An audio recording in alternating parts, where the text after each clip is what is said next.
All right. Well, good afternoon, everyone. Thanks for coming. It's great to see you all here for our solar-friendly planning and zoning workshop. My name is Steve Steinhoff. I'm the agency director for the Capital Area Regional Planning Commission. I'll just say a few opening remarks and go through the agenda, and then we'll get to our exercise. And I do want to thank the Fitchburg Library for hosting, and all the people who are televising it and providing technical support. Thank you. The library is a good place for this type of workshop since it is powered by both solar and geothermal energy. And there's a lot more to the story about this whole campus in terms of its sustainability if you want to look that up.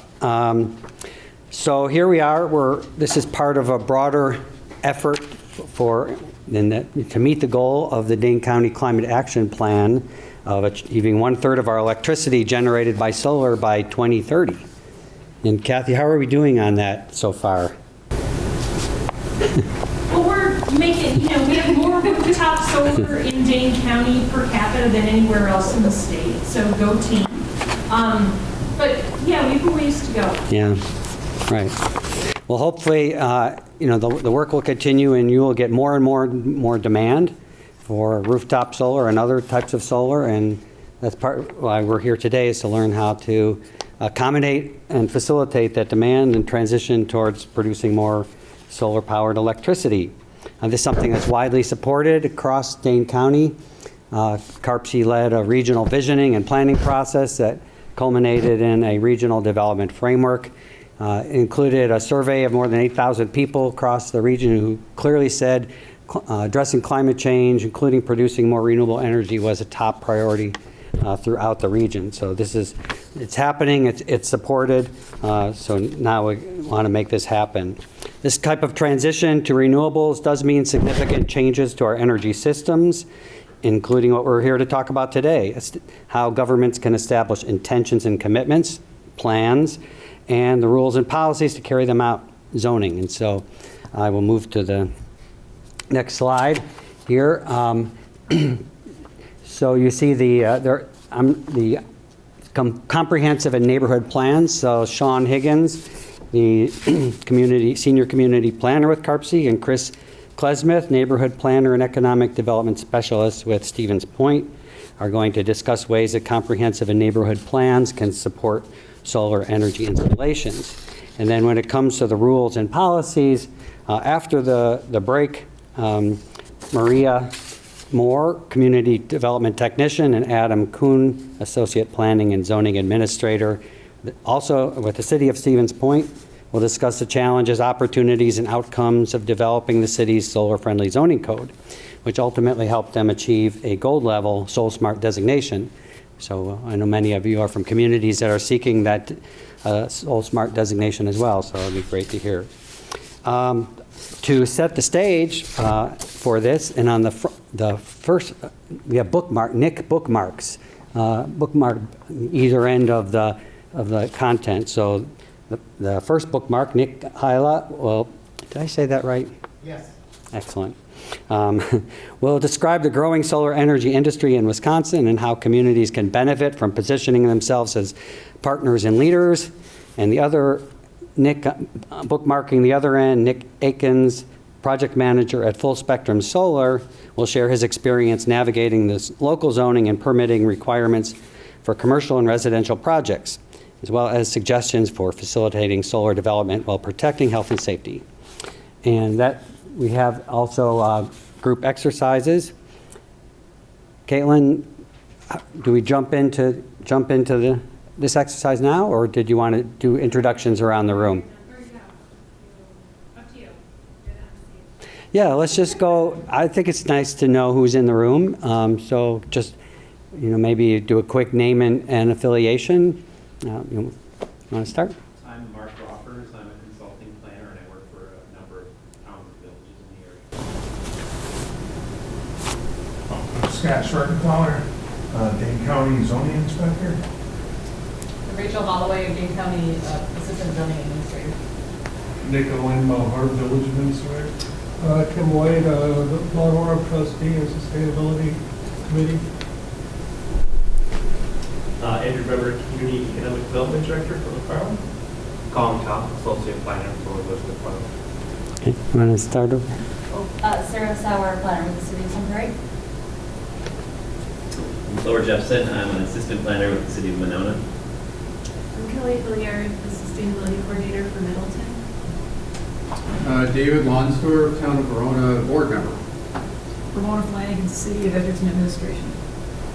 Nick Hyla, Executive Director of Midwest Rural Association. Chris Claysmith, Neighborhood Planner and Economic Development Specialist at the City of Stevens Point. Adam Kuhn, Associate Planner, Zone Administrator with the City of Stevens Point. Maria Moore, Community Development Division. I'm Sean Higgins from the Capital Area Regional Planning Commission. And I'm Nick Akins, Full Spectrum Solar Project Manager. Great. And Kathy? Oh, sorry, I'm Kathy Hughes with the Dane County Office of Energy and Climate Change. Okay. Can I turn it over to you to guide the? Thanks. Okay, I think I talked to almost everyone coming in, but I'm Caitlin Shanahan. I'm a community planner with CARPC. And I'm going to get us started today with a little group exercise. The goal of this exercise is that we're going to be able to start off the workshop kind of quickly getting an idea of the different challenges and expectations that everyone's coming into the workshop with. So to start off, I will have you find the worksheet in your folder. We've got some questions for you and give you some time to kind of quietly reflect on where are you at right now with incorporating solar into your planning and zoning work. If you run into any challenges, any obstacles, what are you hoping to learn today to support your efforts? So basically, why are you attending this workshop today? So we'll give like about 5 minutes for everyone to think through your answer, jot down some notes if you'd like, and then we'll move on to part 2. All right, so we're going to move into part 2. I will give you a fair warning. I am fresh out of a facilitation training, so I have lots of new ideas, and you all will get to be kind of like the guinea pigs for this, these exercises. So we'll see how it goes. What we're going to do now is everyone is going to get up and move to the front of the room and find a partner. So it can be anyone that you came with or that you already know. We're going to be moving around. So. And presenters are welcome to participate as well. So results is further away. We have somebody looking at potential solar that's right in our future neighborhood. All right, so good job, everyone. We'll now do a quick report out. If anyone has perspectives or challenges that they thought were interesting, might be informative to the group that they would want to share, or if there's someone that you just liked talking to and you want to tell the world. Anyone can raise their hand or just shout out. Anything interesting happen? I mean, you were talking a lot. Had to have been something. Okay, Maria. It's interesting to hear that other communities have, similar programs like low interest loan programs that do have solar qualifying in their program. We have that as well. Of course, we're a small municipality, so we don't have as many folks going into that or taking that over other energy efficiency items like windows replacements. But it's something that we want to maybe have a focus on in the future and incentivize them. Great, thank you. Yes. I was talking to Andrew from McFarland, I can't remember your last name, who said that one of the things they're doing in the village of McFarland to get people to choose to put solar panels on their roofs is they let them know how many other people in McFarland are making that choice. How do they tell them? I never thought of that, but it's if it looks like it's something popular that's going on that you're missing out on, that's a big incentive to get people to make a choice to do that. How do you, sorry, I will get to Kathy. How do you tell them? Like, is it in a tax bill or something, or? 3 times a year we send out a newsletter that goes to every household. Okay. And within that we'll put in information about the 2 group buy programs that are available within the county.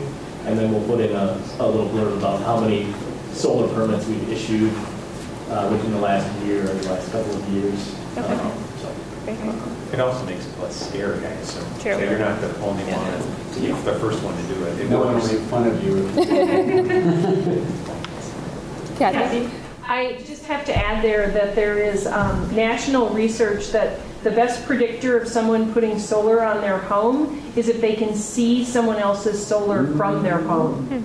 Like, solar is actually contagious in neighborhoods, and there are a lot of places in Dane County where you can see this, where you'll suddenly be in a neighborhood and go, oh, there's like, and it's, so like if it's on the back of your house, it might be the people across the alley who put in solar next because they saw it, sort of thing. But it's, yeah, very contagious. Yes. Just following up on that, are there homeowner associations that people are aware of who will not allow solar panels because they're unsightly or ugly or something? I will defer to Kathy on that. Yeah, so Wisconsin is a solar rights state, so that means that HOAs cannot forbid you to put in solar. Municipalities cannot forbid this. There are HOA covenants in Dane County that I would argue are not consistent with state statute, and you know that the trick is an HOA covenant is an agreement between private parties, and so it's sort of hard for us to fix that. We have a section on our website about that though, where you can see where those HOAs are that according to multiple lawyers are not, you know, consistent with law. And I know some of our municipalities have taken some steps to try to work with HOAs to update those covenants. To go just like at one point your covenant might have had racial restrictions in it. That's also illegal. Yeah. You know, it's good to get rid of that language versus just letting it be there. Great, thank you everyone. I will transition here to our first presenter, who is Nick Hyla. If I can find my mouse.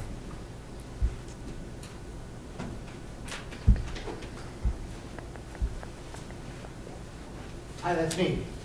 You can come on up. How are you doing? Good. I felt really left out. You all were having such a good time. I was just looking at my phone like my daughter does. I'm Nick Hyla. We're going to start today. You need to go over to the mic so you're on. Hi, can you hear me better now? All right.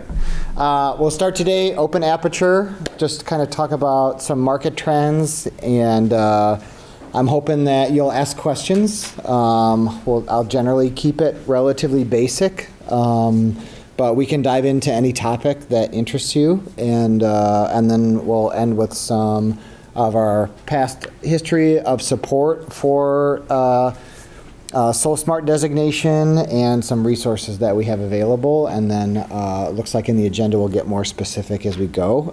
So I'm with the Midwest Renewable Energy Association. How many of you know of us or been to the Energy Fair? We got a Stevens Point table back there, so that's great. Thanks for your support. We're a member association, been around since 1990. Today we do a lot of training. We trained over 770 people last year through our training program, and we support training programs throughout the Midwest. We also do some solar group purchase programming. We run a statewide Solar on Schools program, helping schools go solar. And we had in the past, with some U.S. Department of Energy funding, supported SolSmart designation and municipal procurement of solar energy. So we're going to talk about some of the trends here that you're seeing in the communities and kind of where they're coming from. You know, electricity is the highest form of energy. And we now have layers of state and federal policy that is promoting electrification. And this connects us all as part of the biggest machine on Earth, which is the transmission system. We technically don't have the biggest machine on Earth anymore. China does. But we're still up there. You can see here 6.3 million miles of distribution lines. I think one of the most important things to understand about this machine is that unlike our road system, this is privately owned. We made a decision at the beginning in the early 1900s to basically allow the private development of our electrical infrastructure as part of this concept that we imported from Great Britain, which is regulation for the public good. And so in Wisconsin, most electrons that are sold by investor-owned utilities, private companies that are regulated by a 3-person appointed commission, the Public Service Commission of Wisconsin. And that influences the landscape for solar energy development, electricity development, because our electricity system is the same as it was in the early 1900s, which is it has basically one operating principle. Supply must equal demand or failure occurs. And we also have very little control over demand. And so we overbuild electrical capacity, and we are all still referred to as ratepayers. And what that simple designation means is that you're not a consumer. Consumers have choice. As an electrical ratepayer, you don't have choice. You're served by a single monopoly utility, and you're at the bottom of the decision making. So we build a lot of generation assets, goes through the transmission system first, through the distribution system interface. We step down in voltage, send it through the distribution lines, and we purchase electricity. That is still today how the vast majority of electricity is generated and purchased. This system is underwritten by an economic system in which we, as ratepayers, pay back the investments of the utility investors plus interest over time. And I think it's really important to understand that simple dynamic, because some of that dynamic is really influencing how decisions are made today. One of the major influences that is kind of disrupting this system in some ways is represented here in this chart, which you can see kind of the price declines or stable prices for a lot of our energy generation. This red line represents the price decline of solar energy on a per megawatt installed capacity basis from 2009 to 2019. Very rarely have we ever seen as significant a price decline as we have for solar energy. So if you can imagine this, if you back up and think about how energy markets work in this country, you know, in the 1970s, in response to the energy crisis of the 70s, we created these competitive wholesale markets.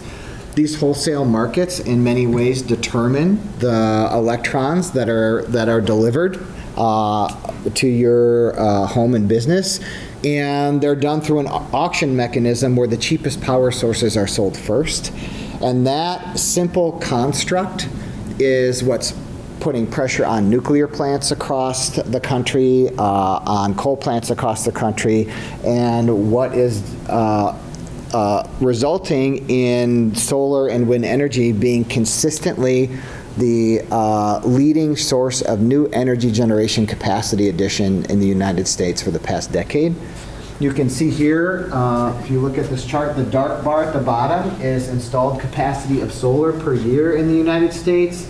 Then there's wind, natural gas, and coal. And you can see starting in about 2014 is when we started installing more solar and wind energy than any other new electricity source. And you can see in many years it's equal to nearly 80% of all the new capacity additions in the United States. And at the same time, we have been retiring coal and nuclear plants at an accelerated rate, and or passing legislation, both federal and state, to buoy that generation capacity to forestall their closures because of economic conditions. These general price trends in Wisconsin, and I know some of you are very familiar with this, have led to, in Wisconsin, we have a very supportive regulatory process for large-scale solar installation. It's really quite simple why that happens, because the Republican Party in Wisconsin has a very simple energy policy, and that is do whatever the utility investors say. And the Democratic Party is very interested in deploying solar in a climate context and an economic development context. So I don't think we've seen a solar project proposal in front of the Public Service Commission that has not been approved. And that makes us interesting as a state, because we are deploying large-scale solar as fast, if not faster, than any other state in the country. We started a little later, but you're seeing a lot of large-scale solar deployment all over the state. 8 years ago, I was in a very similar meeting. I was sitting where you are in the audience, and a presenter from the Great Plains Institute, who we were working with at the time, his name is Brian Ross. He did all of our, he's done a lot of work with communities doing, helping them achieve SolSmart designation. He said that, maybe it was 10 years ago, he said, if you were in North Dakota or Pennsylvania or Ohio, and you were a city planner or on the city council, one of the foremost challenges in your mind would be, how do we engage with this kind of new natural gas industry that is signing leases all over our territory and developing this natural gas reserve, this through hydraulic fracturing under our feet? He's like, in 10 years, that exact same story is going to be true with solar, because we all exist under this energy resource, and it's very important for all of you to think about that in a planning context, in a zoning context, in a permitting context. And just in central Wisconsin, if you're on the Portage County Board right now, where I'm from, you will have, the board doesn't have much authority over this, but they do have some negotiating authority. We just had our first 450 megawatt facility that's scheduled to start construction next year. And now there's a new 1.3 gigawatt facility coming into Portage County. I know that you have the same amount of development. So from a planning and zoning perspective, this is where we're at now. What I would say is that this is just the beginning. If you look at Clean Wisconsin and Renew Wisconsin, hired a consultant to look at pathways in Wisconsin to reach net zero, and economically forecasted, what we see right now on this map is about 3% of what is projected to be installed across the state. One of the really interesting facets of this new large-scale solar development is the sheer economic opportunity for local jurisdictions. This is an accident. In the 1960s, we passed a law in Wisconsin that delivers local revenue from energy facilities based on megawatt capacity addition. That formula was thought about in the context of nuclear and coal plants. Nuclear plants operate at like a 95% capacity factor, which means that 95 out of every 100 hours they're producing electricity. Coal is very similar, not quite as much. So does anybody know like a solar system capacity factor in general? 30%. Less than 30%. So, but the revenue is based on the megawatt capacity addition installed, not on the actual production. So solar ends up generating a lot of revenue per proportion of electrons produced. That means that, now this only applies to projects that are 50 megawatts and larger, but for every 50 megawatts and larger, each megawatt will deliver $2,333 per year to the county and $1,667 per megawatt to the township. I did the math in Portage County. When these two solar farms are built in the county, one that's 450 megawatts and one that's 1.3 gigawatts, the annual revenue just to the county will represent 10% of the entire levy collection of the county from those two farms. That's a 10% increase in levy collection that can be used for anything but schools, turns out. But police, fire, roads, give away to the community. So basically what's happening is we are spreading the wealth, literally spreading the wealth of our energy generation across the landscape. It may be a once-in-a-lifetime economic opportunity for communities across Wisconsin.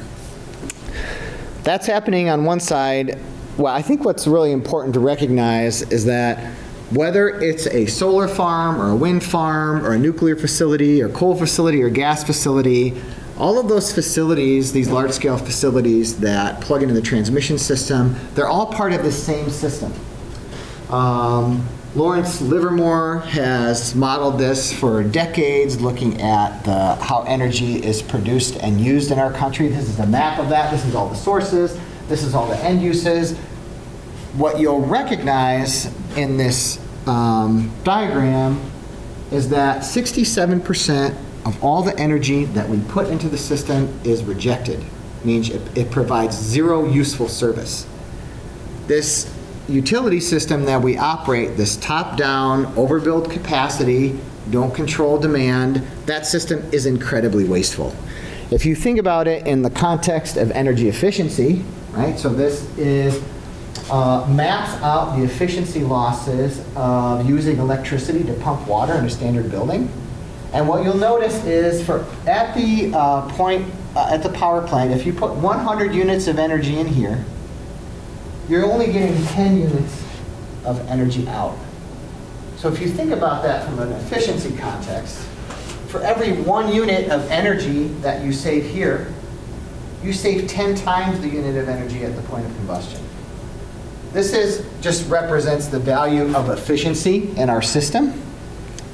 And that efficiency is predominantly captured by a different application of solar, which is what we started this conversation talking about, which is community-sided rooftop solar or backyard solar, because that solar is installed at the point of usage. This is a disruptive technology in that it's available to all consumers. This library, of course, this whole campus, much of Fitchburg that I just drove through, many in your communities are using this. And the way that it works is you put solar modules on a building, they produce DC electricity, they're inverted to grid quality AC. Most of these systems are load side connected, so they are going to satisfy the electrical load in your house first before it's exported. They essentially function as efficiency devices. And this has led to kind of a burgeoning distributed energy resources portfolio of options that are challenging this idea of us as captive ratepayers. The industry would call it ratepayers to prosumers, people that are making investments to become beneficiaries of the energy system. Solar is an easy first step there, but I don't know, Nick, if you know how many customers, residential customers, are now putting storage in for every solar installation? Not very many. In central Wisconsin, at least for one installer, it's 1 in every 4 now. And so in some areas, storage is becoming a much more common installation when or at least installing a storage-ready inverter. Now storage, because of its popularity in other parts of the country, now the options are very easy. You can AC couple storage right into your home or business without a solar electric system. Electric vehicles, this is an actual example. At Ford F-150, they have a partnership with Sunone. They have the first kind of vehicle-to-grid integration that you can use your automobile as backup storage for your home. Demand response, which we'll see more and more of, that allows us to be more responsive as energy consumers to the availability of electricity. We'll talk about California in a second. And then demand reduction, just energy efficiency. All of these things are now available to consumers, and they all have a relationship with local jurisdiction, permitting, interconnection. What that means is that we're now transitioning into this kind of transition grid, which is leading us towards more of a distributed energy resources, or DER optimized grid. That still, the grid is functioning just as it always has, but now a myriad of independent contractors they're now providing energy services directly to consumers. This is the first time this has ever really happened. This is a whole new thing. That's why we're here talking about it. One of the interesting things about this new thing is that it is incredibly cost effective. I've cited just one study up here. It's a nationwide study. We also have studies, a recent study in Wisconsin, not done by this, but the same company did a study in Illinois. But they just looked at, okay, what if we transition our grid to be able to accept all of this energy efficiency and solar energy that results from private investment in the distribution system at the point of use? Turns out that we'd save about $115 billion by 2035. Why do you think that is? Why was that going to save us so much money? efficiency? One is the efficiency of homes is going to go up, because all of this is going to, what the utility investor will tell you, they call it the utility death spiral. They'll say, if you install energy efficiency or solar energy on your home, then what happens is you pay less electricity, and we have to recover our costs. So that means we have to raise costs on other people. And then when we raise costs on other people, they're like, electricity costs went up, I should be more efficient or install a rooftop solar energy system, rinse, wash, repeat, utility death spiral. That is the marketing at the state capitol. That's every single argument in front of the Public Service Commission against distributed solar. It takes the exact same shape. That's the shape it takes. The reality is that when you install solar on your house, what you do is, especially in Wisconsin, that solar is producing during peak times. So it reduces the utility's need to produce or procure high-cost peak energy. It also reduces the need to build new things, which we pay back plus interest. It reduces distribution system costs, transmission system costs. All of a sudden, if you think about a grid that is more responsive on the demand side that reduces investment, then we all save less money because as ratepayers, we pay all that stuff back. This is a real challenge to the current utility business model. We look at just Wisconsin. The Public Service Commission commissioned a study a year and a half ago. They looked at just what is the rooftop potential in Wisconsin. If every rooftop that was technically feasible to host a solar array, if we just filled all those rooftops with solar, how much electricity could we produce? It turns out 70% of our annual electricity use could be produced from rooftop solar. What does that mean? It doesn't really mean anything, because it's produced only when the sun shines. And we can't technical feasibility doesn't consider economic feasibility. And when you think about the economic feasibility, we're actually down to 1.6%.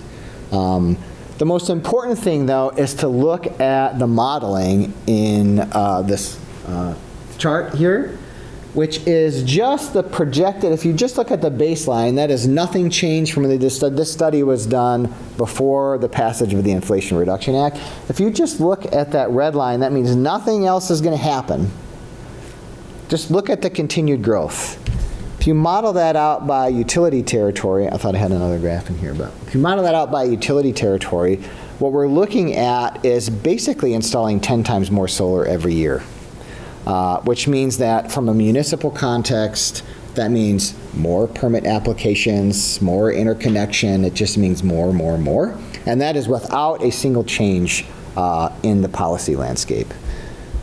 One of the reasons that we're limited by we're only getting 1.6% of the technical capacity with the economic feasibility is the general conditions in which solar exists, economic conditions in which solar exist. For an average home, you're looking at roughly 6.5 kilowatts installed capacity. Let's just do a quick little back up and talk about kilowatts and kilowatt hours. So let's pretend there are 10 lights in this room.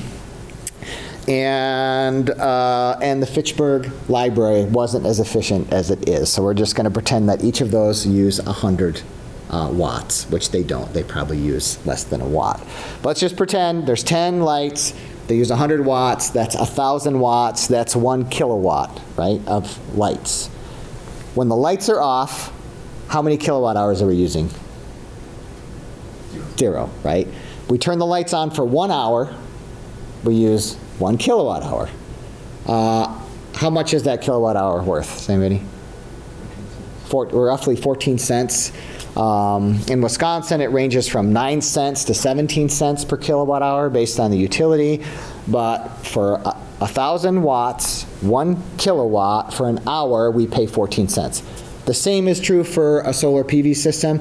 If you have a 1 kilowatt array on your roof and the sun shines for an hour, under net metering, you've just offset 14 cents of power, right? So the average size is 6.5 times that.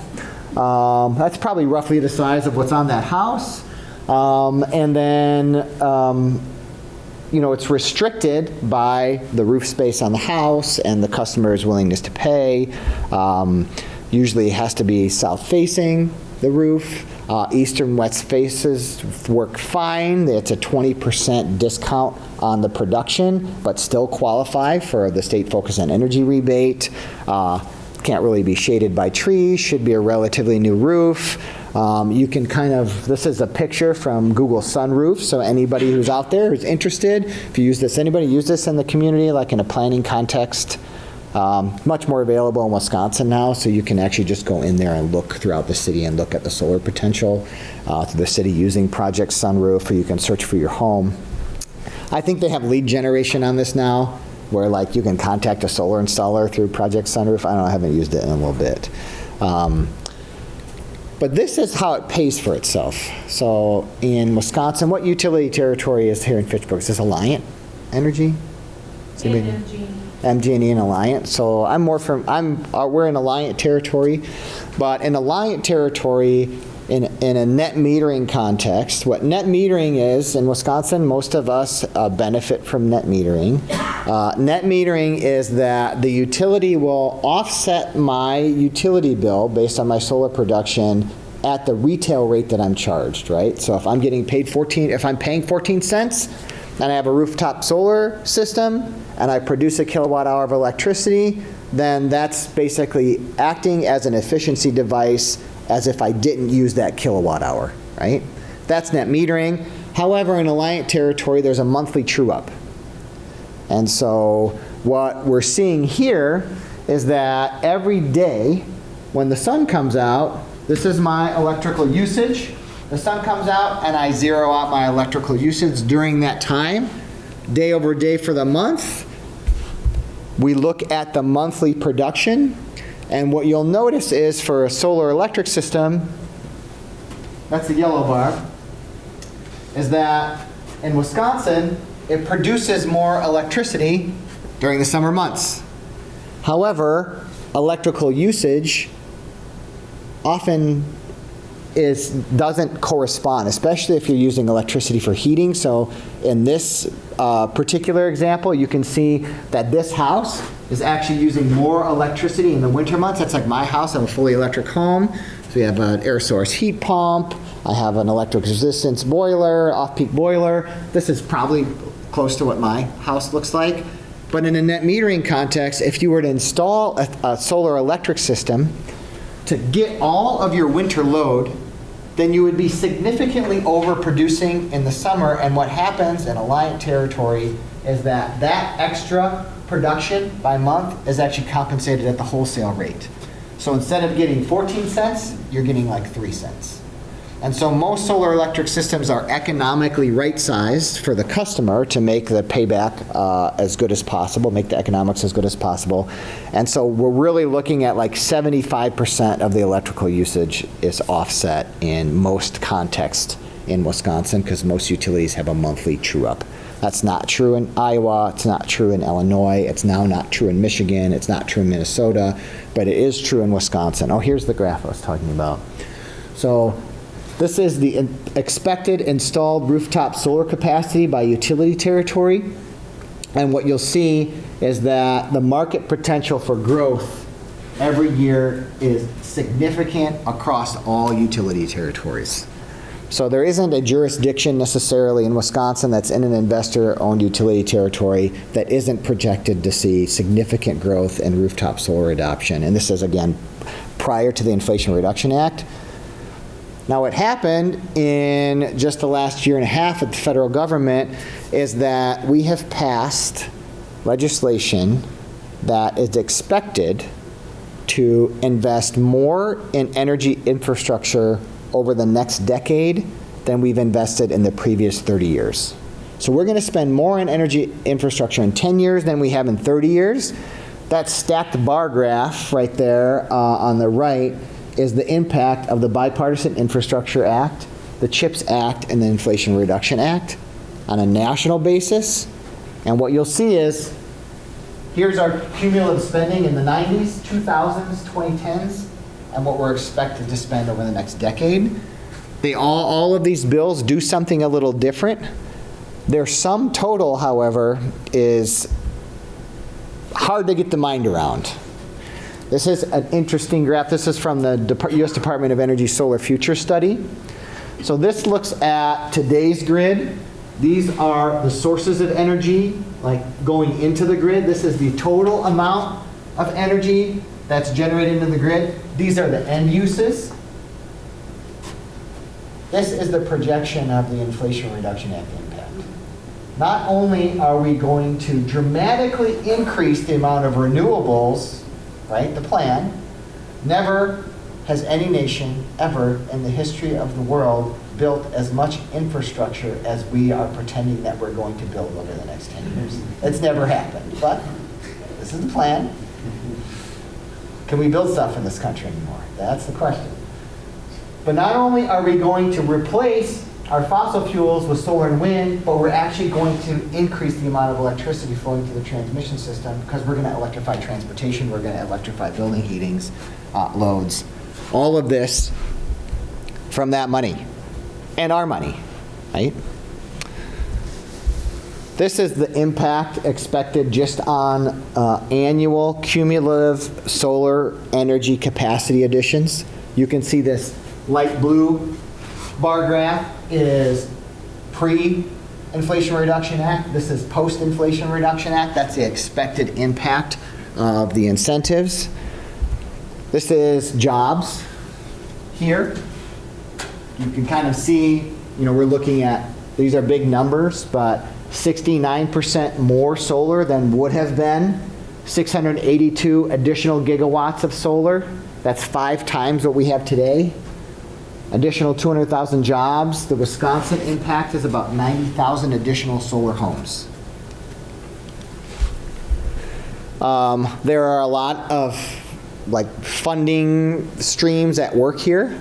Here's a list of all of them. This is probably the one that's most impactful for you. This is 30% tax credit, and now it's opened up to an entire new subset of the economy, which is any government-affiliated institution and nonprofit gets a direct pay tax credit, which means that if the Fitchburg Library were to put a $100,000 solar PV system on today, they would get a $30,000 check from the IRS as a direct pay, like the direct pay child tax credit. So now we're not only talking 10-year tax credit for the for-profit sector, but the same 30% tax credit for the nonprofit sector. You can actually, this is a really cool calculator. I did the math from my house. It's at Rewiring America. I think you'll have access to this presentation. You can punch in your income and your location and all this stuff, and it'll give you all the tax credits that you qualify for. Not only is this tax and incentive environment dedicated to solar, but now it includes energy storage, electric vehicles, home electric upgrades, energy efficiency and weatherization, air source heat pumps, all kinds of stuff qualifies for all this tax breaks. This is really interesting. Right now, this is such a cool thing. This is like the favorite thing I have on my phone. I sit there and just look at it all the time. It is a real-time modeling of what energy sources are powering the grid, okay? Gridstatus.io. This is the MISO territory. We exist in this transmission territory. It goes from Canada to the Gulf of Mexico, includes Wisconsin. This is our current grid mix. Nuclear, it's like the base node, right? High capacity factor, not variable. This is the actual screenshot from yesterday. This is what's happening yesterday. I'm gonna go with this presentation. There's solar. See, you can see it. About 9 a.m., 6 p.m. Get this little blip of solar. That's the Midwest grid. Here's California.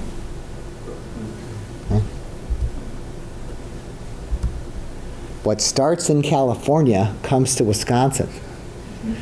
This is really interesting because they had a very similar incentive to what's put out in the Inflation Reduction Act in California. They've actually now entered into net metering 3.0, which actually disincentivizes solar energy on rooftops and incentivizes energy storage, because what you're seeing, look at the natural gas ramp up right here. It's called the duck curve.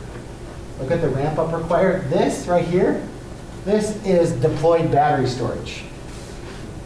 In California, they are installing more batteries than the entire rest of the country combined. Actually, 5 times more batteries than all of the rest of the country combined, because they're storing the solar energy you can see how that's all clipped, right? That's going into batteries to deploy here and deploy here to smooth out that curve. So the sheer amount of solar interconnections in California is something that I would expect to see in the Midwest. Unfortunately, we are like in the Midwest. Wisconsin is the creamy center of policy absence. Every single Midwest state has passed enabling policy except for Wisconsin. That doesn't mean that this isn't important, it's going to happen. This is kind of the new grid reality. The Federal Energy Regulatory Commission passed an order for 2x4, Order 2222, that actually enables the aggregation of distributed energy resources now to not only provide services directly to homes and businesses, but to provide services to wholesale markets, which means that you can bulk batteries and sell that bulk power into the wholesale market by deploying batteries on homes and businesses to reduce peak use, to provide grid voltage regulation. These things are happening not yet in MISO service territory, but they're happening in PJM, which is part of Illinois, and major programs out east. If you're really interested, probably the most successful program is called Connected Solutions. It's a 3-utility partnership that's using battery deployment just to shave peak energy use. Good legislation does not mean good implementation. This is where transition talk about you. I only have like 2 minutes left, so I'm gonna start talking really fast.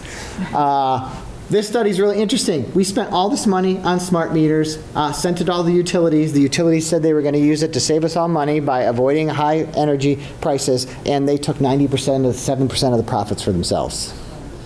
And this is, my point is in saying that to make good on even a fraction of this promise, all of us who are really interested in this, many of you have a lever on this, we need to facilitate the implementation, which means consumer protection, which means adequately covering costs, transparent processes, good planning, clear zoning.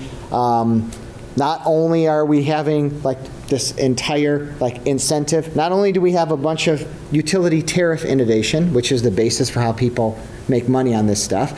Now we have a bunch of state and federal money, incentives, programs, but we also have finance innovation. Right? This is turning out to be a very complex market. This is kind of all the ways that people are engaging in this market. All of that hits you as a point of contact with an authority, as an authority having jurisdiction in all of these ways. The MREA, I'm out of time. Just gonna cruise through the rest of the presentation. These are kind of all this isn't the SolSmart criteria. If you're looking at SolSmart, you're familiar with this, but these are kind of the categories that we see as really opportunities for jurisdictions.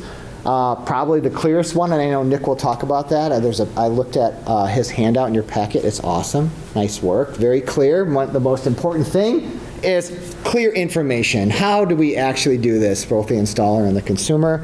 We've worked with all these communities, not recently, but about 5 years ago. We host group purchase programs. That's another thing that you all can do to qualify for SolSmart. It's a customer education program. We have all these toolkits online. The Wisconsin toolkit is a little aged, so some of the information needs to be updated. We're in the process of doing that, but we have all of the statutes listed that are relevant, comprehensive planning discussion. We have a model solar zoning ordinance. There's better ones out there now. We have a model local solar ordinance, a model permitting, and a whole bunch of local examples and templates, and that's it. And thank you very much.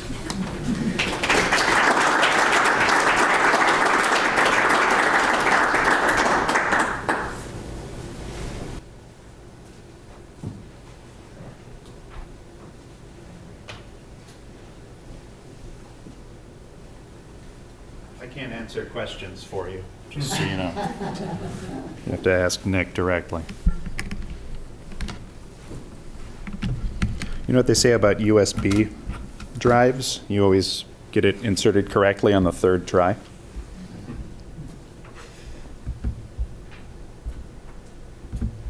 anyone have questions for Nick? We'll take a different. I'm Sorry hiding. to rush you. No, that's So okay. interesting. Happy to answer any questions. Will there ever be a heater or a device that I can use in my home to monitor my minute-by-minute energy use. So when I turn on my electric stove, I can tell how much energy that's using. Absolutely, there's a couple on the market. Probably the most interesting one, the utilities don't like, is a collar that goes around. This is like, unplug your utility meter and you put this collar on it and plug the utility meter in that. Not only does it do full monitoring, but it allows you to like expand the amount of like solar and demand response technology so you can plug it into the meter. But for the most part, there is a technology right now available. It's called a SPAN smart breaker. And it's normal circuit breakers fit in, but it's a digital breaker box. And it does full energy load monitoring. Not only does it do that, but it allows you to manage your loads from your smartphone. I am a Luddite. I'm freaked out by like somebody managing my smart home and turning my lights off, so I wouldn't get one. We have one at the MREA, and you can like go on the app and just start turning lights off. But you can see the full energy use by load type, or by breaker type, so basically like if you depend on how you organize your loads by breaker. And then there are others, so there's a lot of energy modeling to one of the reasons that solar has grown so quickly is because it's bankable. And the reason it's bankable is that kilowatt hour of electricity is an economic value and it's measured in real time. And so unlike your windows or insulation where you're estimating the savings, you can see it in real time with solar. So anybody that has a solar electric system standard now is kind of a monitoring now. So that's at least part of the equation, but yes, there are technologies available out there. Thank you. All right, do we have one more presentation or the break? Take it away. We'll do our presentation fast because I know we're standing in the way of you, between you and... The stuff isn't here yet. So Oh, never mind. I'm going to take the full 3 hours to present here. So I'm Sean Higgins. I'm Senior Community Planner at the Capital Area Regional Planning Commission. And as you may know, if you read my presenter notes, I'm here to go through some of the examples of what can be included in local comprehensive plans to encourage solar energy development. And with me is Chris from Stevens Point. So my name is Chris Claysmith. I'm the City of Stevens Point's neighborhood planner and economic development specialist. Just to provide a little context of why I'm up here helping with this presentation, the City of Stevens Point is currently updating its comprehensive plan, and it's going about it in a little bit of an unusual way. We are pursuing a neighborhood by neighborhood target area plan to fully update our city's comprehensive plan to provide more of a grassroots approach to how we implement the recommendations for our goals, objectives, and policies in our city. Thanks, Chris. So as most of you are probably aware, there are 9 required elements in a comprehensive plan according to Wisconsin state law. But really as close as the Wisconsin statute comes to encouraging communities to address alternative energy is by just requiring a utilities and facilities section in comp plans.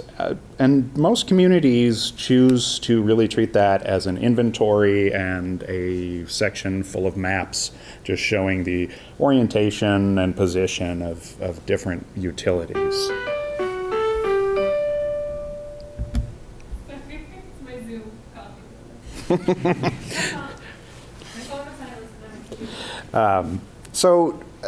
Like I was saying, it's really more of an inventory in many comprehensive plans, and so then it really falls to capital improvement plans, things like that, to address a lot of these issues. Or you might see it in a climate action plan or a sustainability plan. Now, there's a few examples locally of communities that have done a good job of vertically integrating goals and objectives through some of these plans, and shameless flattery alert, Middleton comes to mind. But too often those comp plans stop at really broad goal statements like encourage alternative energy rather than setting targets or defining actions. So, not surprising in our state's regulatory environment, there aren't a great deal of requirements on local governments meant to implement a larger plan for solar energy. State and regional entities where they exist are largely advisory in nature on the issue of solar. So this is in sharp contrast to our neighbors in Minnesota, And they're enabling a legislation which empowers the Metropolitan Council in the Twin Cities area to make requirements of the local governments that they work with for their comprehensive plans. So we'll come back to that example in just a moment, but this leaves Wisconsin state, regional, and county agencies in a position where they adopt the goals but only really suggest that municipalities follow those. So this sort of top-down and top-down solar and greenhouse gas targets are really limited to voluntary participation. So CARPC's own regional development framework has a goal to reduce greenhouse gases, but acknowledges that the power to do so lies with local community partners. Dane County, too, advocates for renewable energy in its long-range plan.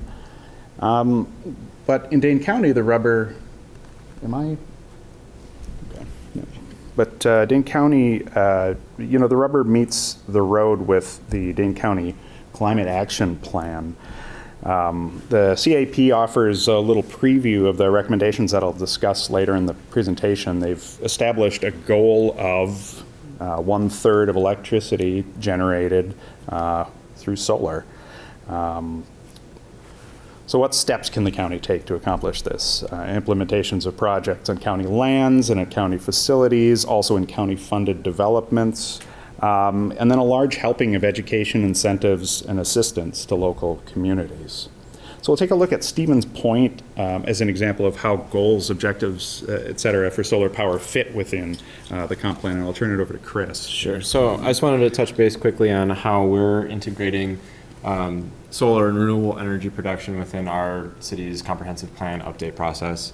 As we're targeting neighborhood by neighborhood, 7 to 8 different regions throughout the city of Stevens Point, well, we do have I guess I really want to address that vertical integration that we see that could be problematic within the state or through other communities, that there is probably or could be very broad, vague goal statements.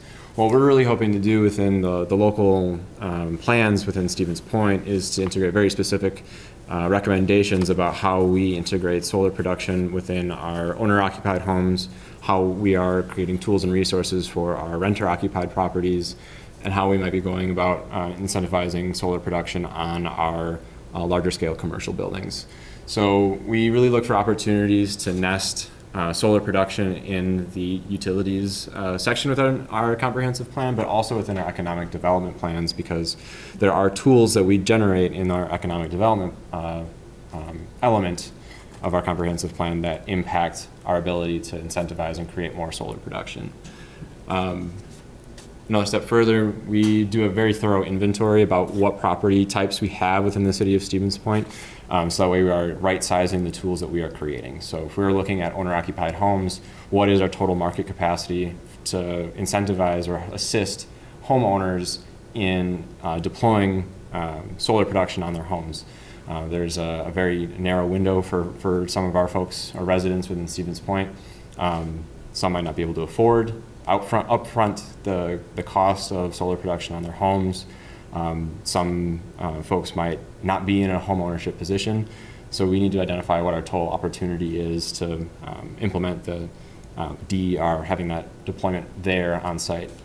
And that's where we are right now in the city of Stevens Point. We're at our second layer of our comprehensive plan right now. We're targeting our second and third neighborhoods, and when we come back about halfway through the process, we'll be generating citywide goals, objectives, and policies that use that as a foundation. It's a fair amount of horizontal incorporation of solar goals as well in that planning process. So let's talk a little bit about the ever-evolving realm of current practices, acknowledging that this is process rather than an endpoint. We'll talk about better practices rather than best. So let's take a look outside the state to the Met Council for some of our better practice examples of giving solar goals and objectives real teeth. So obviously the Met Council swims in a different regulatory pool than we do. They're able to require municipalities include certain elements within their planning documents, unlike us.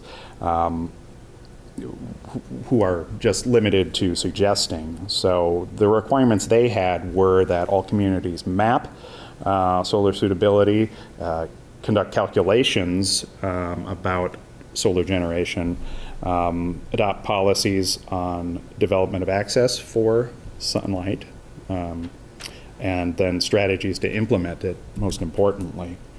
So utilizing GIS, communities are able to consider terrain, latitude, and things like hours of sunlight and sun angle, and even adjacent structure shadows as they move around during the day and throughout the year.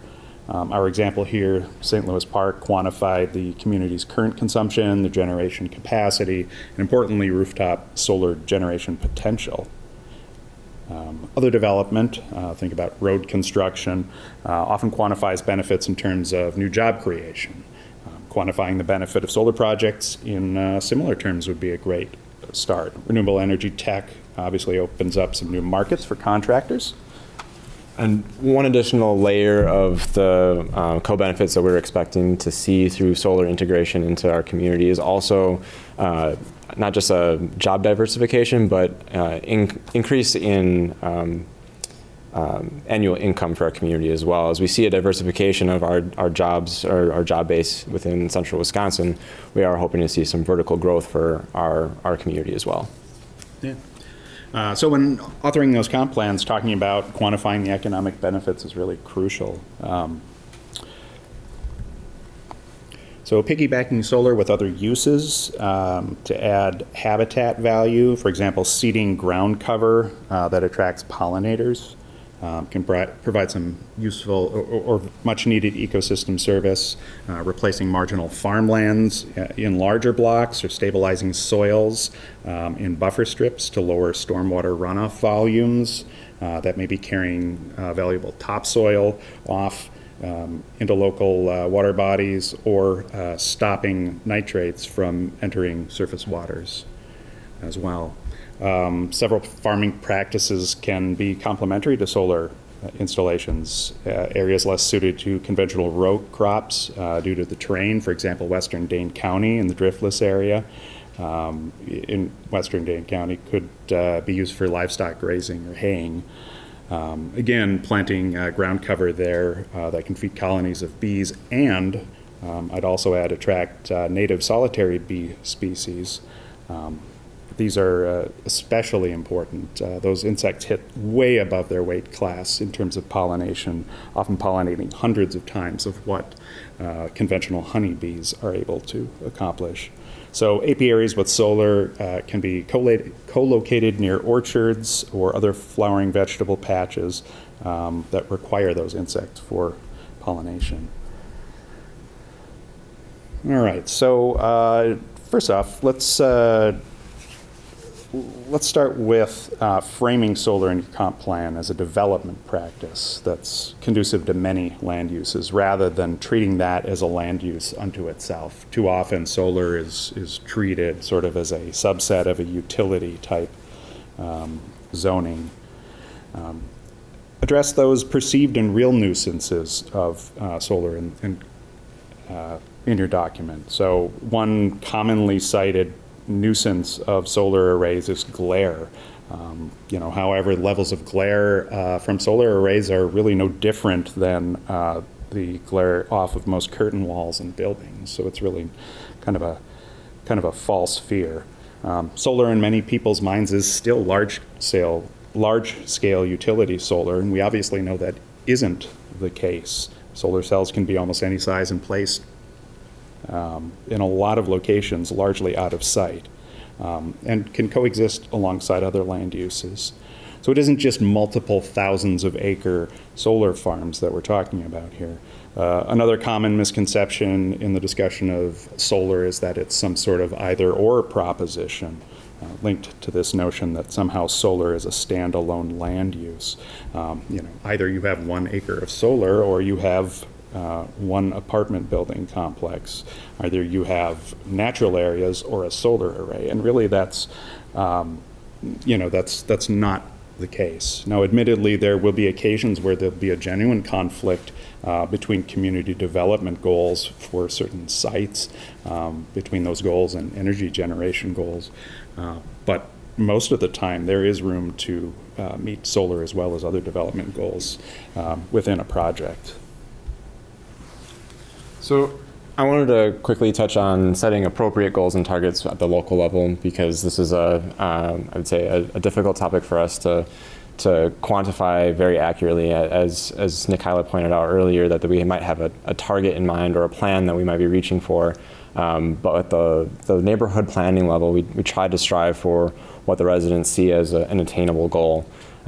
Yes, we want to strive for that really broad aspirational target, and we will continue to push our residents to think outside the box and push further for what they can achieve. But we also want to make sure that we're setting appropriate goals for what our community sees as opportunities. So in the city of Stevens Point, we do measure our opportunity for solar installation on what our current home ownership rate is, what our income is in the area, so we can see what residents within our city have the opportunity to invest in solar production. I think the one thing that I love about the graphic that Nikayla pointed out about Rewiring America, about the total amount of tax incentive that is available to residents. Nick, did that website also point out the cost of acquiring those tax credits? Yeah. Beautiful. It'll give you like a detailed summary, but it doesn't have, they're generalized. Yeah. So one thing that we are mindful of is what our residents have the ability to acquire in order to receive those benefits. So we are very cognizant about what our local economic landscape is, what our property ownership rates are, and what properties are either locally owned and which are owned by larger firms, and what development opportunities we see in the near future for larger scale development, and what our city can do to promote solar installation on some of those larger development projects. We're sort of creating an internal policy for some of our larger either TIF incentivized projects or otherwise advertised by the city projects, that there is a section within our request for proposals or our work with developers that we promote the installation of solar arrays on site. We continue to work to quantify what our opportunity is for our public utilities to integrate any energy production in. We continue to have that conversation with our utilities director. And then we continue to identify capacity to generate new local programs. So I had a fantastic conversation with Mona earlier about how the closure of some of their TIF districts allowed them to contribute into affordable housing programs, whether or not those are grants or loans. But we need to be mindful about opportunities where our municipalities are growing capital for specific projects and what our capacity is to further accelerate the installation of solar arrays. So we are constantly looking for new avenues to push dollars around to assist our residents. I also appreciated earlier the example of our solar opportunity maps.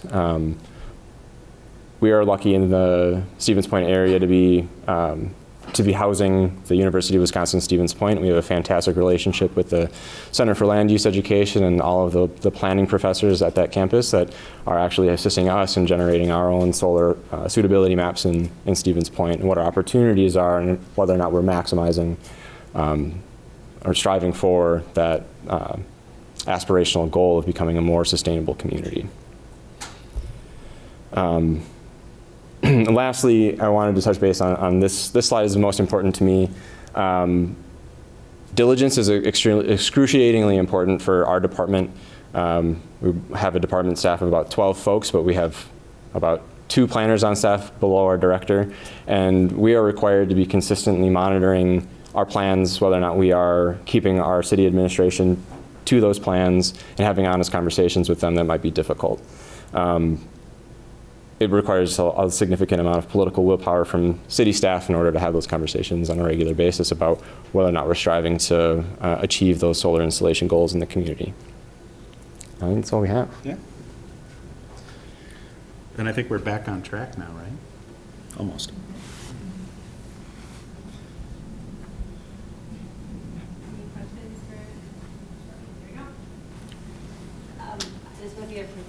mentioned, and I see there's another zoning code discussion later, you mentioned about income, who can afford it, homeownership. How much does an age of a home and like building code do you see playing a factor in perhaps being a barrier or something that adds cost to it? Yeah, that's an extremely important factor for our community in particular. We have an aging housing stock where there's portions of our city that have been constructed prior to 1900 that we are,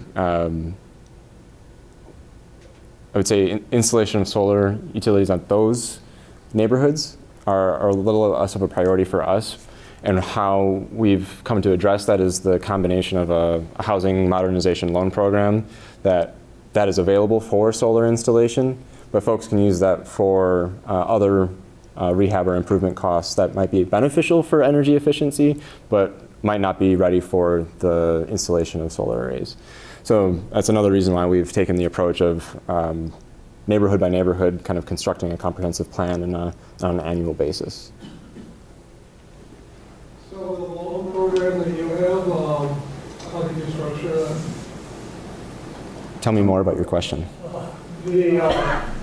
For loans for lower income folks, how does Stevens Point structure that loan program? So our housing modernization loan program is a 2% simple interest rate loan that's repayable over 5 to 10 years. We built it to complement some of our other programs that exist. We have another exterior improvement program that it's a grant that is awarded to residents who are below a certain income threshold. We provide that loan for residents of up to 120% of the AMI. And we were able to fund that project through one of our housing trust funds that we established within the city of Stevens Point. And then we handle and manage that all internally with our small department and our treasury. Are there any particular questions based on that I could also address? Is that kind of what I was looking for. Perfect. You mentioned the kind of the viewing solar as a land use versus a development practice. Is that something that will we dig into that more on the zoning discussion, or I'm curious to learn more what that might mean? I can only assume we'll dig into it a little bit in the next presentation. I'm kind of looking to meet eyes with who. Yeah, we'll touch on that. Touch on that a little bit more. There's a question in the back. Kathy. For Stevens Point, I'm really loving what you're doing with this solar suitability and the very, I have 100 questions about it. Are you looking at, you would have city data about who has replaced their roof recently. Is that part of what you're thinking about in the suitability? Yep. So not just the recent roof replacements, but we're utilizing all of our building permit data to showcase where roofs have been replaced recently, and then also which roofs have already undergone a solar installation or what properties have a standalone array. And so I think it's so cool what you've done, and that on the affordability part, I want folks to know that Wisconsin is in the process of applying for federal funding under a Solar for All initiative so Stevens Point is going to be really well positioned to go, oh, there's new financing to help people pay for solar. We know which people might need that financing because you've got this solar suitability and you know who's I'm just thinking there's like a ton of opportunities there. I'm super excited. So I'm going to keep talking about this, local people. You can tell. Thank you for sharing that. Yeah. Can I ask a question? This is sort of related to Sarah's question on the suitability of older housing stock for solar, and maybe this is to the audience and to anybody who's an installer or a tech aficionado, but the dead loads and live loads of roofs constructed previously, is that a barrier to installing solar at present? Something that wasn't conceived of earlier in the past century. Yes. not in all spaces, but I can go kind of a little bit more on that. A lot of houses, especially if they're older, have rafters instead of trusses, and a lot of them just aren't. There are some that aren't possible to install on, and there are some that a lot of installers just won't install on. My company will try to do our best, but it gets very complicated very quickly. You have to change the direction of rail. You have to buy special products, and it gets very expensive in terms of both parts and labor. Does that become more of an issue in commercial installations on older or aging commercial buildings? Residential. Typically where it becomes, I don't know if it would be a challenge for a jurisdiction on the permitting process. What's broadly recommended is an expedited process for flush mounted solar arrays. And so I know in some areas there's still a structural review required. But in general, I think, if their solar panels are not heavy, and if they're flush mounted, they don't accumulate snow, typically more than a roof would. And so that's a general recommendation for permitting. That being said, what Nick has said is that when an installer gets there, oftentimes the roof isn't even suitable for flush mounting without some modification. And so I think that the complication there is that, well, I had a house in Stevens Point and an HVAC contractor cut through a main support beam to put ventilation. So this happens if you get bad contractors. I guess my point being from a permitting context, typically what we see is an expedited process for flush mounting, but anything that is installed to stand off, that's when you get wind loading issues that become more severe for overuse. Thank you. One of the solutions for climate change is that all of our communities are supposed to be planting a lot of trees to get more shading so that it'll lower the surface temperature. How does that impact our plans to have more solar panels on roofs if these trees are going to grow up and block all the solar panels? So I really wish our city forester was in here to talk about this, but they do plant, at least in the city of Stevens Point, we have a fantastic forestry department that does install a significant amount of trees throughout the city. They're also cognizant about the tree species that we're planting, so as to diversify the heights of all those trees, so not every tree is going to grow up to 50 feet tall. We are seeing a variety in trees that are being planted throughout the city. So can't say that all of the homes will be completely suitable then, but it would impact the solar suitability map of our community to see all of the tree coverage. That's a great example of some of those the balancing act that needs to occur between community goals and the push and pull of something that seems conflicting. Mark? This is a question really for you guys or anyone. In creation of a solar suitability map for a plan, to what extent have you seen municipalities identify what I'll call leftover sites? Places that 5 to 15 acres, you name the size, that are back of the fleet farm, or at the edge of an industrial park that everyone sort of scratches their head. How are we going to get access to this to actually make it developable or whatever? Can that or has that been part of an inventory process and plans that you have seen or worked on? And I guess the next step would be, well, so what? When you get a site on an inventory, what's the steps to make it actually happen there? Most of the examples I've seen have been for residential rooftops, more so than for those leftover sites. But maybe Kathy has something to add about that for their. Andrew, because the village of McFarland is in the process of doing this in a very cool way. So we recently acquired 8 acres of farmland and then entered into a joint agreement with their school district to lease that land to Alliant under their customer-hosted renewable program. Their particular guideline when we were first discussing that program with them was that they need a minimum of 5 acres for a project. So in your case, any remnant piece, 5 acres. I don't know how much, that's a hard and fast line for them, but that's the guy that we were working with. In that particular case, it's a piece of property that's positioned and well suited. It sits between an existing WPL substation and our gun club. So it's the perfect use to put next to both of those things. So, it worked out pretty well. The way that we're also handling that in the city of Stevens Point right now is mostly by neighborhood. We're doing more of a in-depth parcel inventory where our development opportunities do exist. And I wish we were a little bit further along within our process, because we had been approached by some folks about what different uses we could be employing at our dog park in Stevens Point, where there's about an 10-acre site that folks were looking for perhaps a change of use in that space. And so we weren't far enough along within our conversation to entertain the opportunity to include both of those uses together and what that might look like.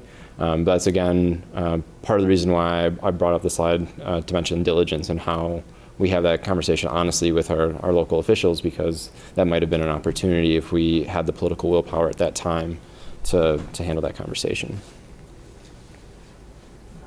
Another question on I know solar can be at so many scales, right, from very small to very large, but I remember hearing some numbers, and now I just don't remember what they are, but do you know what we can expect to see, say, in Wisconsin for these larger scale installations that are, I guess, utility scale, but still within the small enough to be regulated under local, say, zoning rules?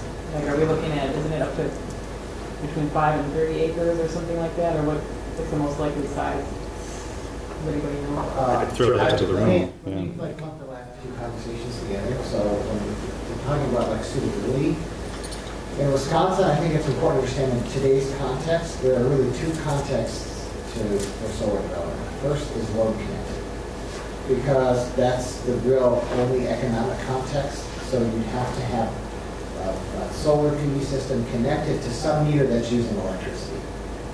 That's predominantly where you're going to see it. So that is some sort of, now this is true in Wisconsin because we don't have any legislation, or a utility-sponsored program, a customer program, which indications are the Public Service Commission is phasing those out. They just did not approve the energy expansion of their customer segment program.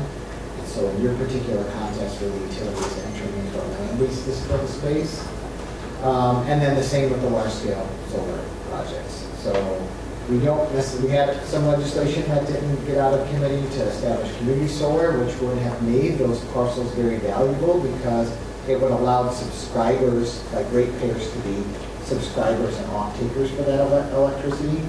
But we don't have, in the Wisconsin context, a lot of the economic feasibility is say filling a 5-acre lot with solar. If it's not connected to electricity use to offset that use, there's no real economic justification for that. To your second point, up to 50 megawatts, two things about those projects. One, the regulation of those projects is challenging because it's done by the local county board. The approval of those projects is not kicked to the Public Service Commission.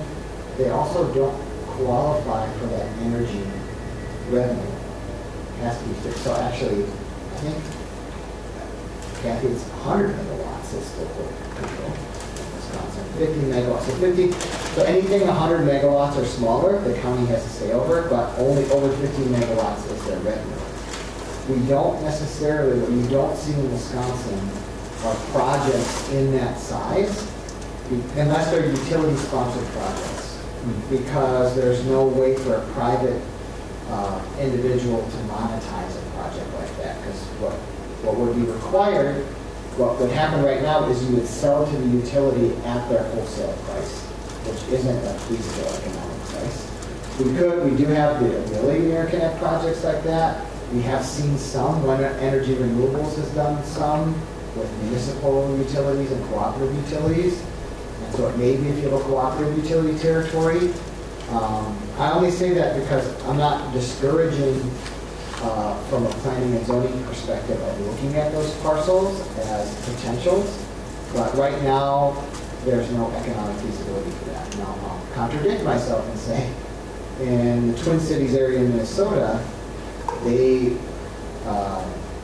let me just say, every single piece of enabling legislation that's happened in every state is when Democrats have been in full control. Democrats got into full control of Assembly and Senate executive in Minnesota in 2013. They passed a community solar law.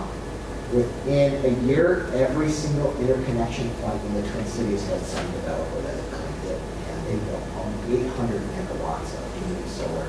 And every single open space, megawatt size, so 5-acre size projects, all over the Twin Cities, the fastest growth of any community solar program in the country. And all those 5-acre, 6-acre parcel sizes became very valuable because they were close to substations, they were close to their point of use. That is not the case in Wisconsin at this point. So from a planning context, I think it's an important exercise to look at those things. I think I would caution to say that there really isn't an economic development pathway for those parcel sizes at this point. Unless the utility is interested in it. Unless the utility-sponsored programs are available. And those all have to be approved by the Public Service Commission. Utilities aren't allowed to partner with you in some program unless the Public Service Commission approves some sort of rider program or a customer setting program. MGE, Alliant, We Energies, Wisconsin Power and Light all have some limited programs. And what those programs offer are land lease opportunities. So I guess it's just a straight land lease with the city. It doesn't offer any energy bill reduction. It's just a straight up land lease. Yeah, I think those are the examples that I've encountered in my work. It's really utility-sponsored but on private land, but at a large enough scale, so, I don't know, 7 to 9, 10 acres. Yeah. And I was wondering if we should expect to see more of those things, because from coming to the zoning, I guess that's just been my experience. The disposition at the commission, which I think is the right one, and the future is opaque. The commission now has 3 ERS appointees on it. Their disposition is they would like to see uniformity across the utilities. So what had happened in the past utility-sponsored programs is every utility would come with something completely different, and the past commission would just approve it. So everybody had a completely different program. Now the commission just denied net metering modification from MGE and Alliant under the guise of we want to see uniformity.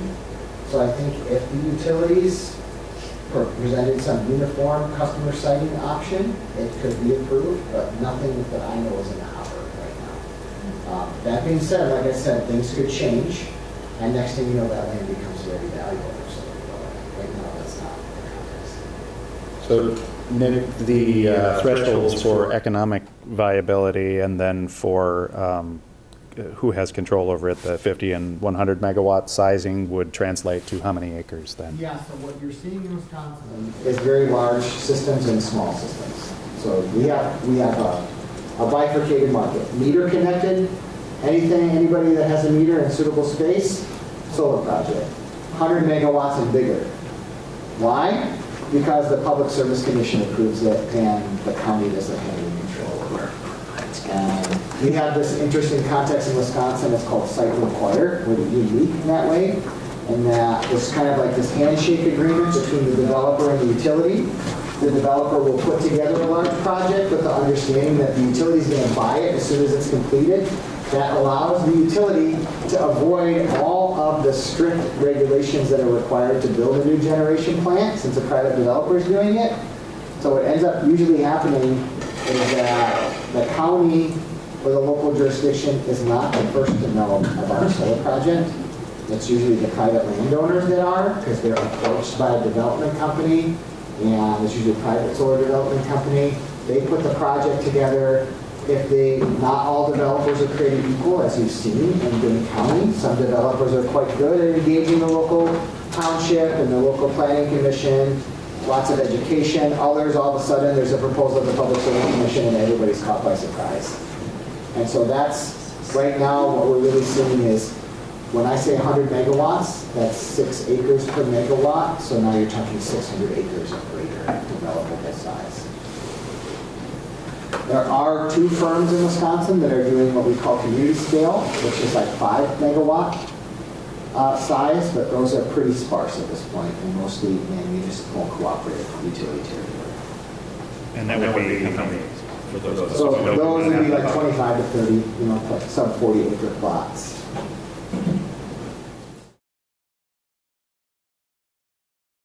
Hi, again, Maria Moore, City of Stevens Point Community Development Technician. So just presenting, again, the 3 staff from City, Adam, Chris, who already presented, and myself, Community Development Technician. So I mostly deal in the permitting and inspection and assessing divisions, but I also help on special projects like SoulSmart. So I wanted to outline the department structure for you all because just in conversations with Caitlin, the processing is a little different. We're both fortunate and unfortunate to house all of these divisions under our department. We do have 11 staff members plus 1 contracted. So we oversee economic development, permits and inspections, historic preservation, neighborhood improvement, planning and zoning, and property assessment. Benefits to that. Something needs to go to Plan Commission, a zoning code needs to be amended. When do we want it on there? We create the agendas, we push it to plan, and then we present to plan. So it's very easy to come up and say, this needs to happen next month, let's get it done. We don't have to wait for another department or coordinate with anybody else. We're able to do these things. Also information that comes out of our department, similar to, Chris mentioned, tracking solar installations with permitting data. Yeah, I can populate that data very quickly, out of our software. It's a department-wide software. We do code enforcement and permitting out of that software. It's called GovPilot, and it allows us to track very easily and filter through, create reports. Almost anything, any field in GovPilot can be filtered out, and then reports be created through that. So we do use it a lot in our planning practices, and as well as some other items. These are some of the commissions and boards that we have purview over. So, we want to have all through ABC, a lot of boards. But basically here, the ones that do pertain to SoulSmart, City Plan Commission, so if we need to do any zoning amendments, we can easily get there, as well as Historic Preservation and Design Review Commission. There's a kind of some requirements through SoulSmart to have, how can you deal with this overlay? That is part of a core requirement for SoulSmart, and luckily the liaison is Adam. So again, very easy to just go walk over to his desk and say, hey, we need this done. How can we make that happen? Have those conversations. Unfortunately, the downside is he is the Historic Preservation Design Review Commission liaison, so he has a lot more going on than just dealing with solar and SoulSmart, as well as a lot of other folks in our department.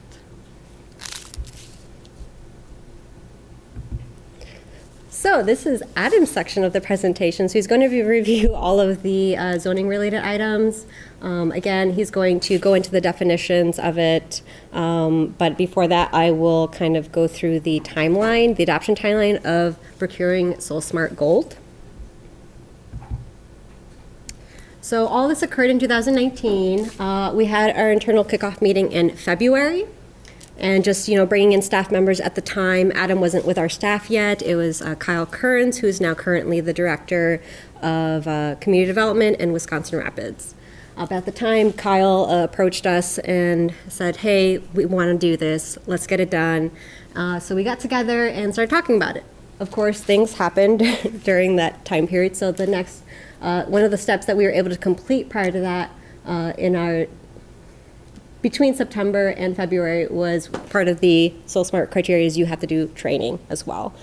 So in the downtime prior to the busy summer season and the building season, because we do operate with permitting and inspections as well, zoning reviews, both Kyle at the time was very busy, as well as other staff members, inspectors as well.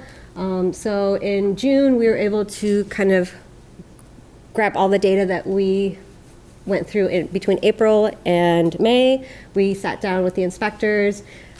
What do you need to do?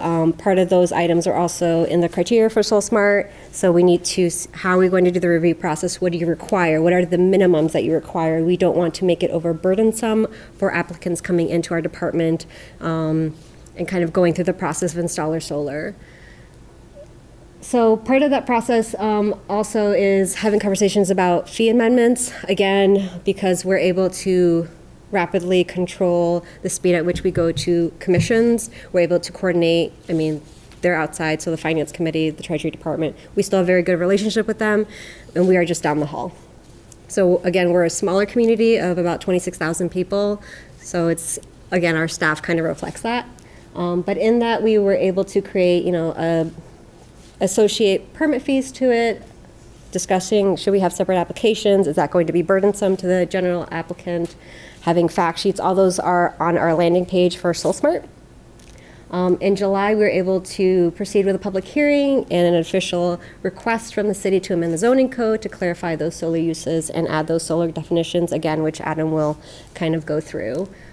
During that meeting, there actually was no public comment. We did open it to the public. No one came to speak on SoulSmart specifically. I don't think there was much of a backlash to it. We had solar installs already available within the city, not many, but it wasn't really something that we didn't permit. So the commission's concerns, there wasn't really any backlash in terms of proceeding with SoulSmart or amending it. I think the concern was more clarifying enough the uses and the definitions between solar array and a solar farm, just due to the size of our city and some other issues in terms of sizing, and having like a solar farm in the middle of Stevens Point is probably not ideal. But yeah, the motion to approve was unanimous, and then approved shortly after at the Common Council. September, we officially received our SoulSmart Gold designation, so about 7 months for the entire process, and I think I'm not sure how long some other communities have taken to go through that process, but I feel that it's a generally short timeline considering all the other items that we also operate under our department, as well as coordinating with our rep from SoulSmart. Yeah, gold, yay. And here's Adam. All right. So as Maria mentioned, I'll cover some of the more general requirements as it relates to our zoning code for allowing solar installations here in Stevens Point.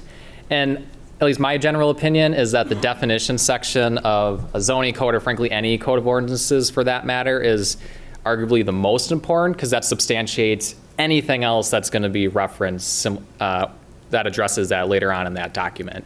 And that's really something that staff who administers that given code of ordinances, that you can leverage that in making the decision, or if you need to go before, say, a city plan commission or a zoning board of appeals.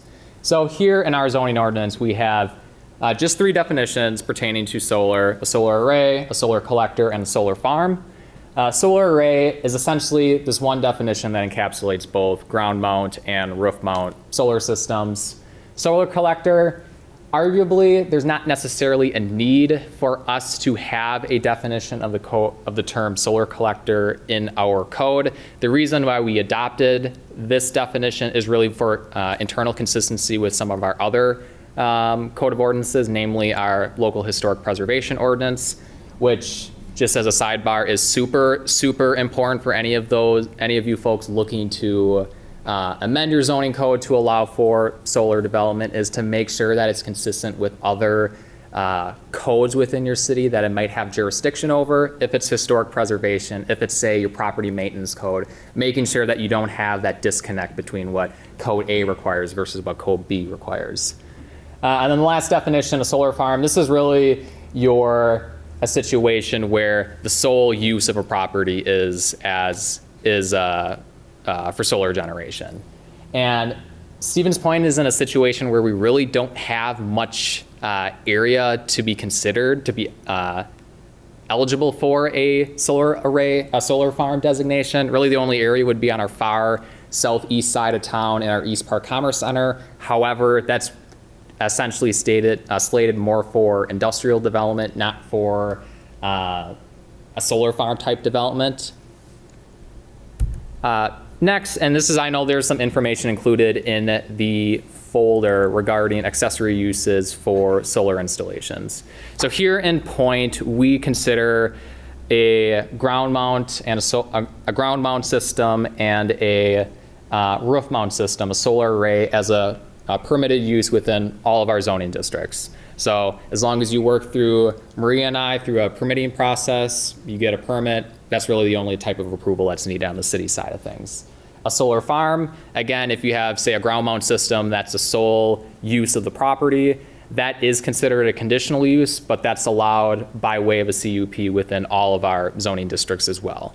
And the only situations where this would come into play, at least here in Point, would be more so in our conservancy areas, say our Schmeekley Reserve just north of UWSP. That's really one of our general areas where a solar farm type development where a conditional use permit would be required. That'd be really one of the only areas where that would be where a conditional use permit would come into play. But for an accessory use, I brought back the solar array definition because really the second and third line of the definition, sure, it provides some general information about what a solar array is, but the key word is the term accessory. By using that word choice, it denotes that as being essentially applying that accessory designation to the accessory building or use definition also listed within our zoning code. So accessory building or use, that's essentially your detached garages, your sheds, your carports. By including that accessory system or device verbiage in that definition, that makes us, in administering our zoning code, tie in a solar array with an accessory building or use, which comes really handy when you're talking about setback restrictions, height restrictions, and what I mentioned before, use restrictions as well. For height, this is just a snippet that I took from one of our performance standards for one of our zoning districts. I'll preface by saying that our current zoning code was adopted in 1979. It's quite outdated in certain aspects, thankfully not solar. So there's certain provisions that you see here, you're probably wondering like, oh my gosh, you require that much? Don't get me wrong, totally agree, but hopefully in another day we can, hopefully in a later day we can amend some of them as well. But for height, essentially a roof mount system, we treat it as really the max height restrictions for a primary structure. So most of our residential zoning districts, for example, the max height requirement, the max height limitation rather, is 35 feet. So if you're looking to provide a roof mount system and that building overall in terms of its height is at or less than 35 feet, cool beans, you meet that standard, on to the next standard as part of your review. For an accessory structure, going back to the definition here, in all of our zoning districts, accessory structure, in our residential zoning districts, max height that's allowed is 20 feet. So that would be one of the things that we look at in terms of a ground mount system, essentially making sure that the total height of that ground mount system is at or below that 20 feet. Now setbacks. So setbacks, for those who administer your local zoning ordinance, there's a lot of if but for type situations, right? There's a lot of situations where you have to figure out if this section of the code applies or if that section of the code applies. And I think how we treat setbacks for solar installations or for accessory structures, broadly speaking, really hones true to that, to that point. So there's really three criteria that has to be met, three potential options to determine what types of setbacks would come into play for, this would be for a ground mount system, again, not for a roof mount system. So for a ground mount system, essentially, the first option is you treat it like a principal structure in terms of the setback restrictions. If it's considered so you look at your zoning ordinance, you look at the zoning designation of the parcel where you're looking to install a ground mount system, you look at the primary structure setback requirements. So this would be, basically in this case, your street setback. So for our residential zoning districts, 25 feet. If it meets your 25-foot street setback restriction, cool beans, on to the next. If you can't, there are some potential options to reduce that. So this is something that happens quite often for other projects near the university where somebody wants to install a ground mount system. They can't meet that street setback requirement. We do have a provision for all of our zoning districts that says that for utility type infrastructure, including ground mount solar systems, you can, by way of a conditional use permit, shave that street setback requirement in half. So instead of the 25 feet, you can drop that down to 12 and a half feet. That's something that's been proven to be quite valuable just because of allowing for greater flexibility and knowing some of the lot restrictions that a significant portion of our city has. That additional 12 and a half feet really proves dividends to see if a ground mount system actually works. The second option is, I'm going to actually start on the right-hand side of the screen. So this is a section listed early on in our zoning code that is essentially an exemption to certain setback restrictions. That says that if a accessory structure, in this case a ground mount solar system, is set back at least 10 feet from the house, this is more for fire separation requirements, you can have a minimum side and rear yard setback of 3 feet. So instead of having to meet these principal structures side and rear yard setbacks, so the 10 feet and then the 20% of the lot depth for the rear yard, you can shave that down to 3 feet. Since ground mount solar systems is considered an accessory structure, those 3 feet, that 3 foot setback restriction automatically comes into play. The third option in terms of setbacks is for any solar installation located within our traditional neighborhood overlay district. So I think most of the communities here should have, if I would recall, would have a traditional neighborhood overlay district, essentially due to smart growth legislation back in the early 2000s. Stevens Point, like many communities here in the state, were required to create a traditional neighborhood overlay district, essentially providing some lesser restrictions in more of the older, more denser part of your community. So here, what we have is solar installation, ground mount solar systems can be installed on any residential zoning, on any residential lot within this red square-ish shape, with a minimum side and rear setback of 1 foot. So instead of that 3 feet that's normally would be required, that's shown on the right-hand side of the screen, if you're a residential lot located within this red shape, you only need a 1 foot. And just for context, this represents maybe about 40% of lots here in town.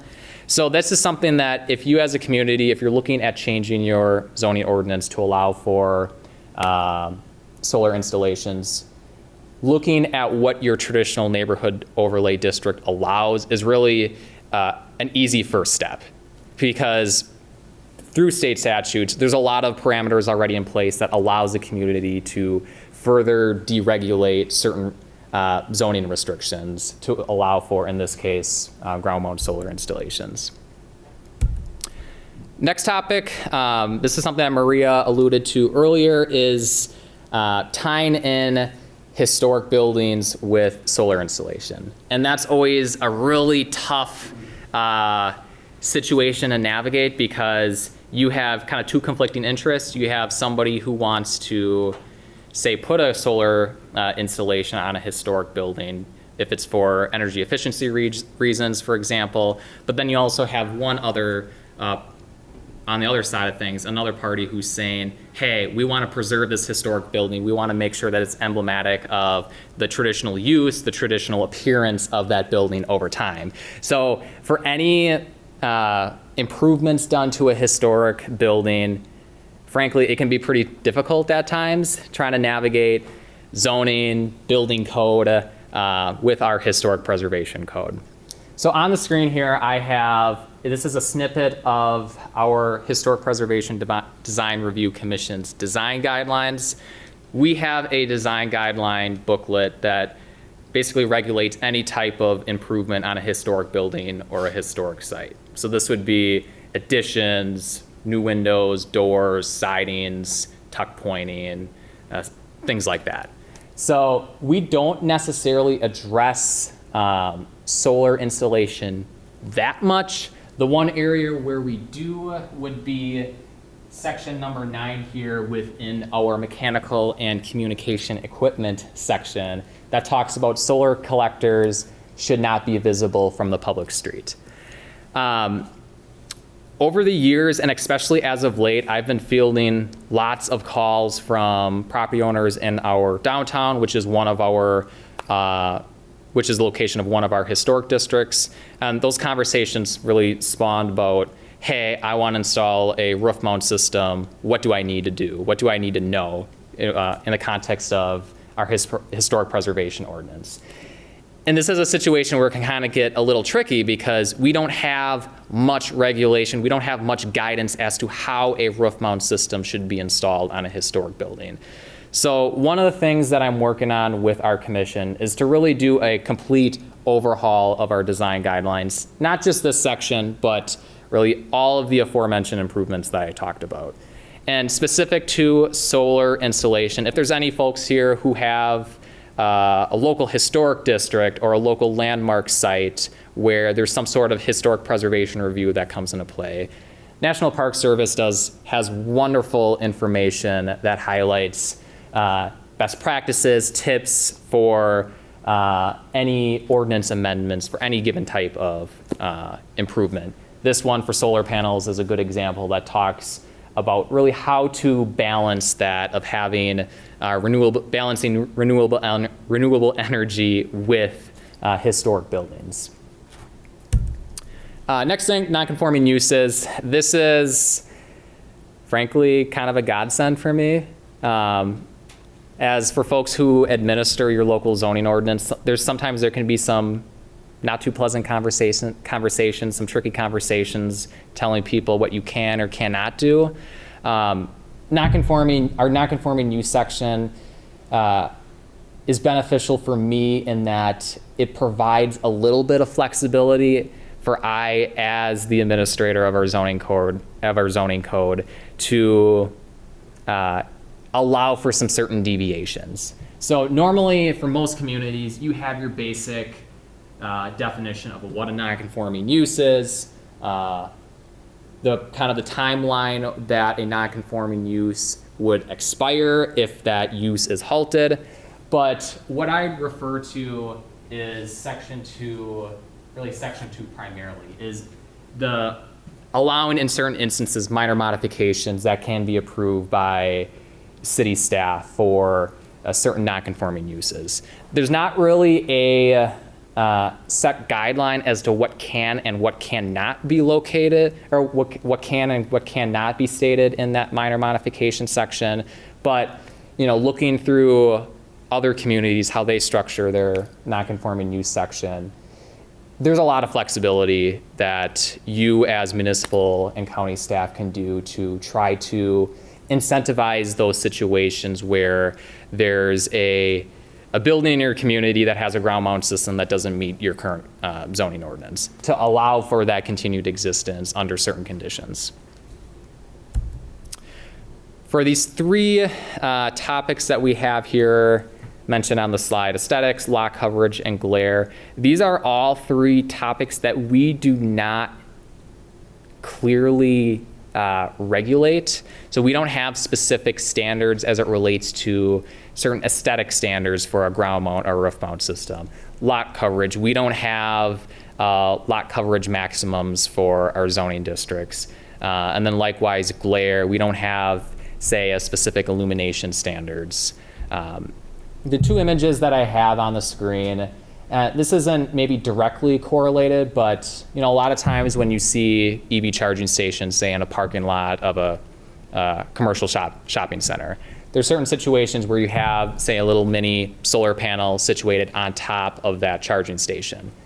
In situations like that, we do reference our parking lot design standards to determine really what sort of landscaping, what sort of screening requirements would come into play to really balance the hiding of the quote-unquote mechanical equipment, but in a situation of solar installation, as mentioned before, making sure that any landscaping installed is not going to be really burdensome in the long run for the productive use of that solar collector, namely picking the right type of species that's not going to be too tall, that's really going to block the direct sunlight to that solar panel. And on the image on the right-hand side of the screen, this is one of our 14 standards for reviewing conditional use permits. You see subsection B talks about lighting shall be located to minimize intrusion onto neighboring properties. This is one of the really tricky parts in reviewing any conditional use permit requests, in that this is a standard.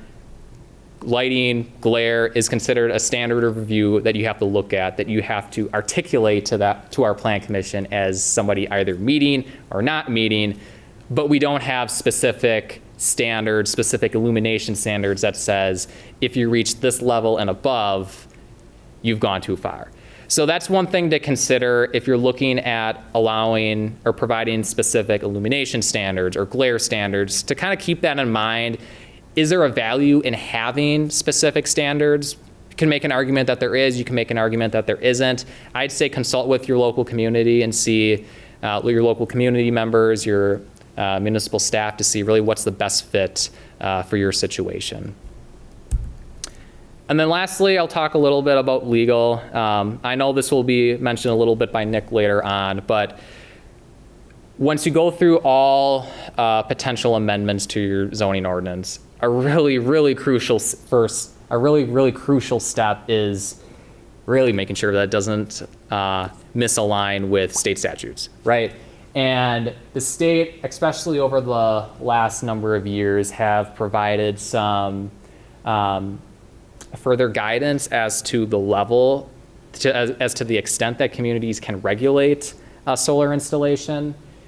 And I'll say, this is a snippet of 660401 of state stats. I'll focus specifically on these three, A, B, and C. These are specific scenarios where a restriction to solar and wind energy systems is considered to be really worthwhile. That's considered to be acceptable. Making sure that it serves or protects the public health or safety, doesn't significantly increase the cost of the system or significantly decrease its efficiency. And then lastly, allows for an alternative system of comparable cost and efficiency. I'm no lawyer, don't want to pretend to be one. All what I'll say is consult with your city attorney, your corporation counsel, and if you're looking to do any amendments to your zoning code, make sure that those amendments align with those three sections, just to make sure that you're not afoul of state stats. And then lastly, with permitting, as Maria will talk about in a little bit, there are certain stipulations that have to be looked at from the permitting side of things, really to make sure that the permitting process does not run afoul with state statutes as well. And these would be specifically these three items shown on the screen here. Again, one of the beauties that the state has sometimes in their in-state statutes is that they have a restriction, they have a regulation, but it's super subjective. And I'll note the third one here, quoting that the benefits in granting a permit, the local municipality has to determine that the benefits to the applicant and to the public will exceed any of the burdens. That's super subjective. What's beneficial, what's considered a burden, super subjective. Again, consult with your municipal attorney, your corp counsel, and make sure that as you examine your permitting process, make sure that's not going to run afoul with that. Then I will kick it over to Maria. Thanks, Adam. So yeah, assessing. There's really not much to talk about when it relates to assessing. It's exempt from all personal property and real estate property. Just note that personal property will be gone as of 1/1/2024. So yeah, but there is a corresponding form that needs to be submitted to the assessing office. I have it up here, PR 303, and typically we see this often submitted by the installing contractor to our office. Of course, the property owner can also submit it. It's from the Wisconsin DOR, and just the corresponding Wisconsin state statute, and yeah, that's it. So we did want to provide an actual example that we had in 2021 for permit intake, and just kind of go through the timeline that it took to issue this permit. So I just want to preface that most of our solar permitting is completed within 1 to 3 days, meaning intake, review, payment issuing. So often it's really just as fast as they can pay for the permit fee, because our review is very quick, and we do that on purpose. Part of it is to align with our Soul Smart goals. We want it to be less burdensome for the applicant. We want to get them in and out. Oftentimes for solar, we do have the actual solar installers apply for it, so it does make conversations very easy when they apply for it, rather than the applicant who might not know how to answer our questions. Oftentimes, it's just, they provide all of the documentation, so it's easy for us to look at, and we typically don't have to involve the homeowner aside from payment. So in this instance, we had an applicant come in, and the intake was taken on August 19th. The following day, August 20th, the electrical inspector did a review, no issues. Adam looked at it, said, "No way, Jose," and kind of what followed. So the site plan that was originally submitted, and it's on the actual install is for 1317 Sunnycrest Drive, which is the northern parcel ending in 11, but they wanted to install it on the parcel ending in 12. There's two separate parcels, but the submittal that they had them as a combined parcel. So looking at it, it's like, well, that's not the reality. So here are some options that you can proceed here. So the site plan shows the two separate parcels for a ground mount solar installation. Of course, ground mounted solar systems where the primary land use for the parcel is just solar collection is a conditional use within the RCD. And that's within all residential and commercial districts. So if it was a combined parcel, they would have had no problems with our review. So with the ground mount being the sole use of the property and the lot being undeveloped, the scope as is would have required a conditional use permit. So, and during the review, there's a brief conversation about covenants before, so we did just notify the applicant. While we don't regulate those covenants, hey, just check with them, see if there's anything else you need to review, whether there's like aesthetics or anything else that needs to go along with that. So the options presented to the applicant was to either obtain a conditional use permit, relocate the ground mount to the same parcel as the resident, or combine both parcels. Luckily, they were both zoned the same, so the lot combination went through pretty quickly. Here is the diagram and the site plan that was submitted by the solar contractor. And so you see that, their setbacks are very large. So there were really no issues aside from the split parcels.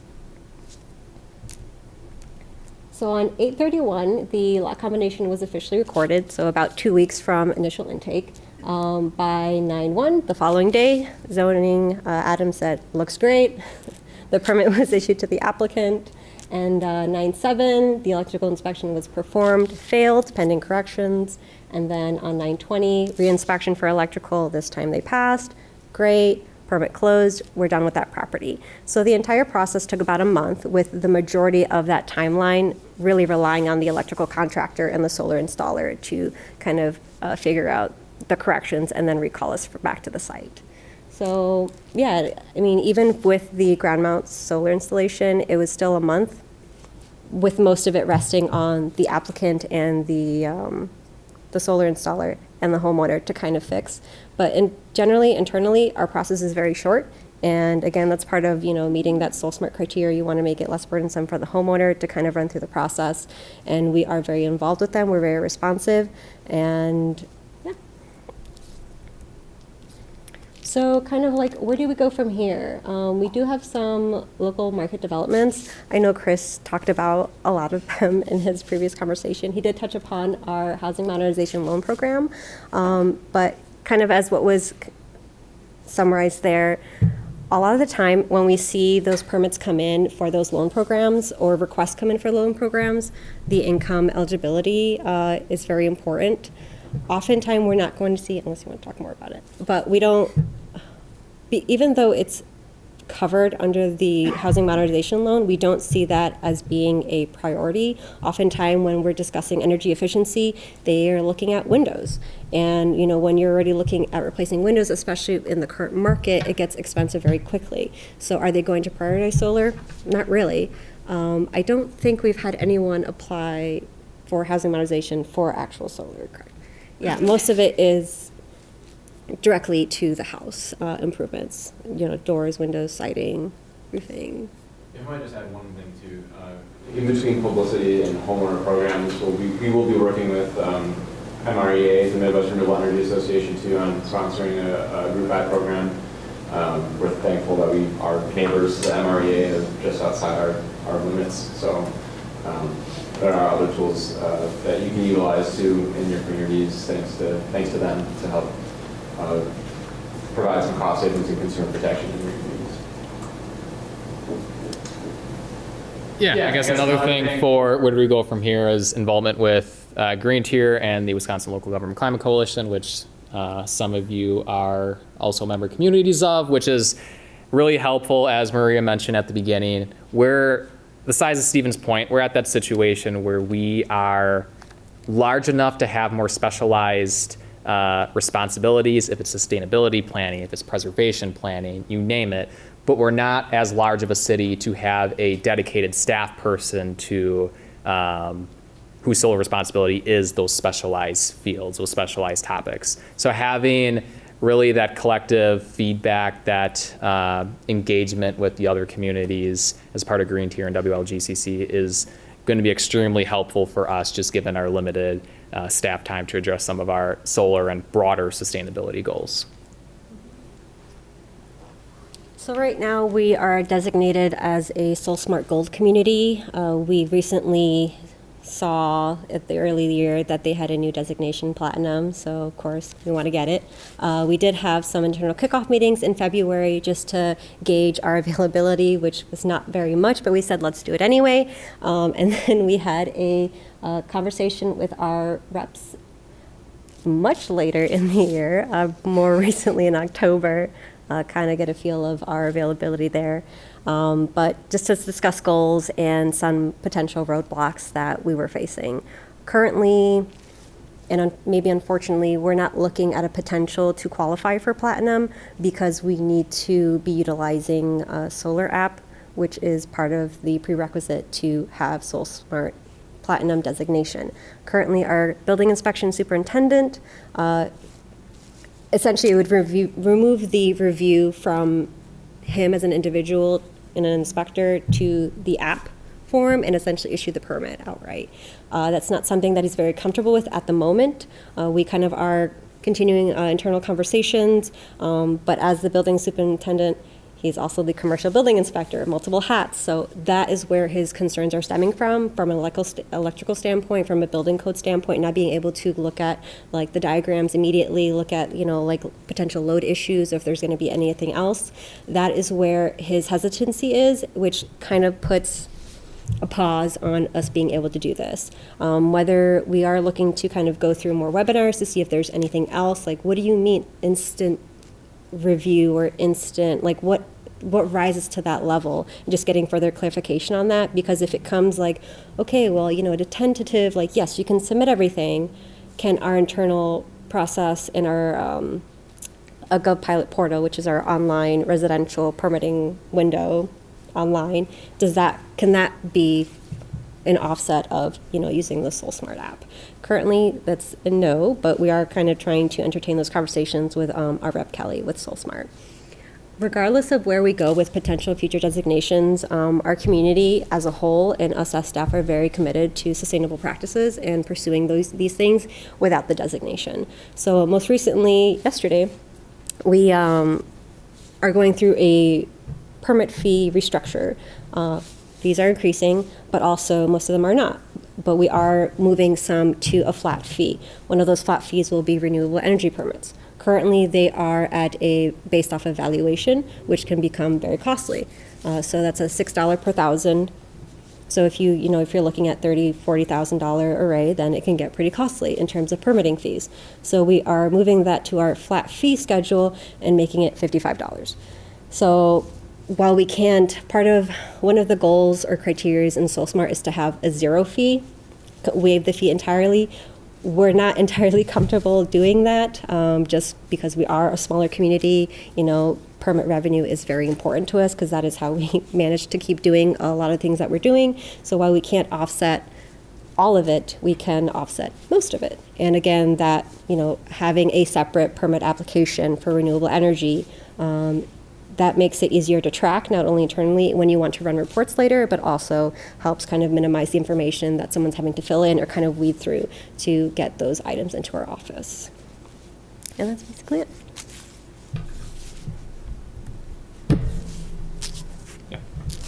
Sorry, this sounds like a dumb question, but why do you care whether you have a Soul Smart Gold designation?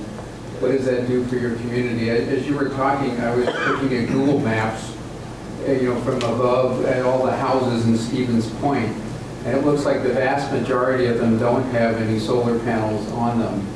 So has getting the gold designation, or if you get the platinum designation, is that resulting in a lot more houses with solar panels, or not? Yeah, so I ran some permitting reports earlier about solar installations since 2011.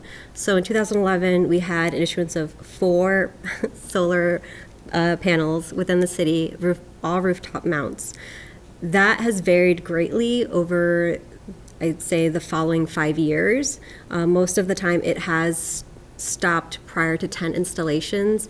I would say 2019, we started seeing an uptick. 2019, 2020, 2021, 2022, 2022, I mean, we dipped down to 9. So is it a lot? Absolutely not. In the terms of a community of 26,000. But then looking at 2023, currently we're at double that at 18. So when we're looking at, we don't want to add any additional hindrances, and just the net incomes of our area are much lower, so the availability to install solar is much lower. It's not a priority within the city. But we want to make it as seamless as possible when they do approach the city. How difficult is this going to be? Are we going to be there to aid them and help them? I think when we have, and I just want to preface that, but the city of Stevens Point is very driven to sustainability. The local community is very invested in sustainable practices, are very interested in sustainable practices. I think there's a communal feel of this is important. We need to start spearheading in this direction. Of course, we are in a more rural area, and so those conversations can be very difficult. Anything sustainable related, in terms of having natural lawns, solar, bike lanes.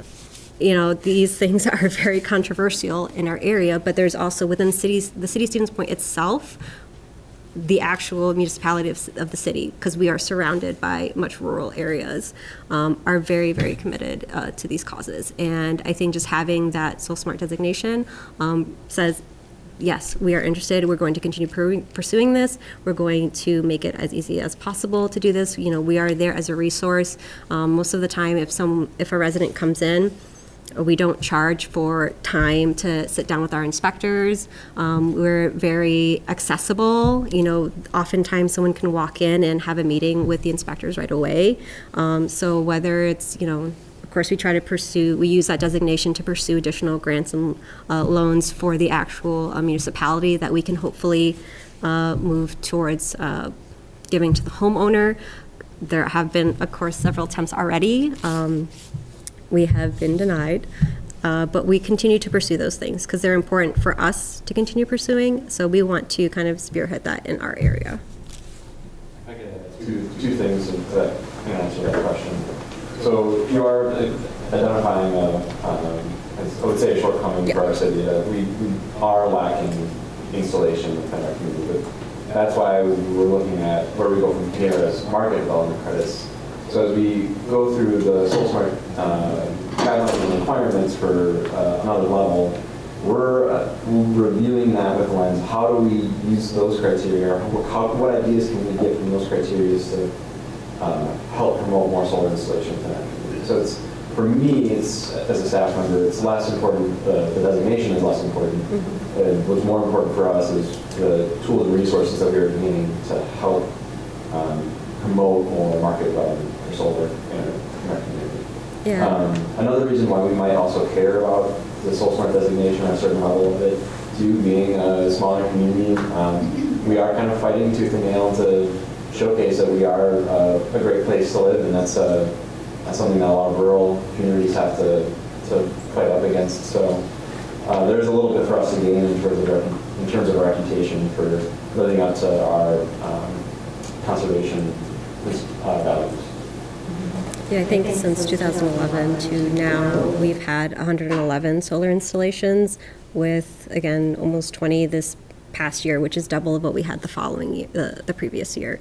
So it's not a lot in terms of, I'm sure there's other municipalities that see a greater amount in a year over, almost the decade plus that we've been tracking it electronically. But for our community, installing one solar panel, well, now we have double from what we did last year. Maybe next year we'll have double of what we had this year.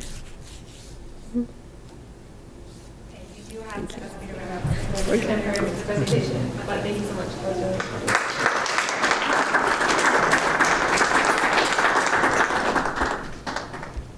Okay, we're going to deviate from the agenda a little bit so that Nick has time to present. If there's time at the end, we can do the final group exercise, but I don't want to keep anyone past 4:30.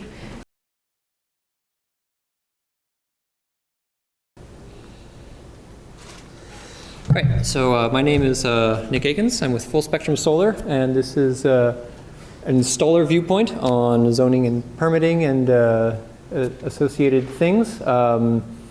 This is basically from how, if you're in the solar industry, if you're installing things, how we look at permitting, and what might make it easier for us to install systems from looking at these specific areas. And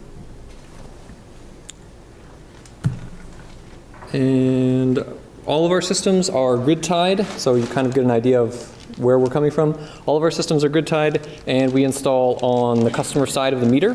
So we're not installing the larger grid scale. I know, as Nick Halia talked about earlier, we kind of have a disparity in Wisconsin. We have the larger installation systems, the solar farms, and then we have the smaller solar installations. We're primarily on the smaller side, so I'll be mostly talking about that, although I might make references to other things as they relate.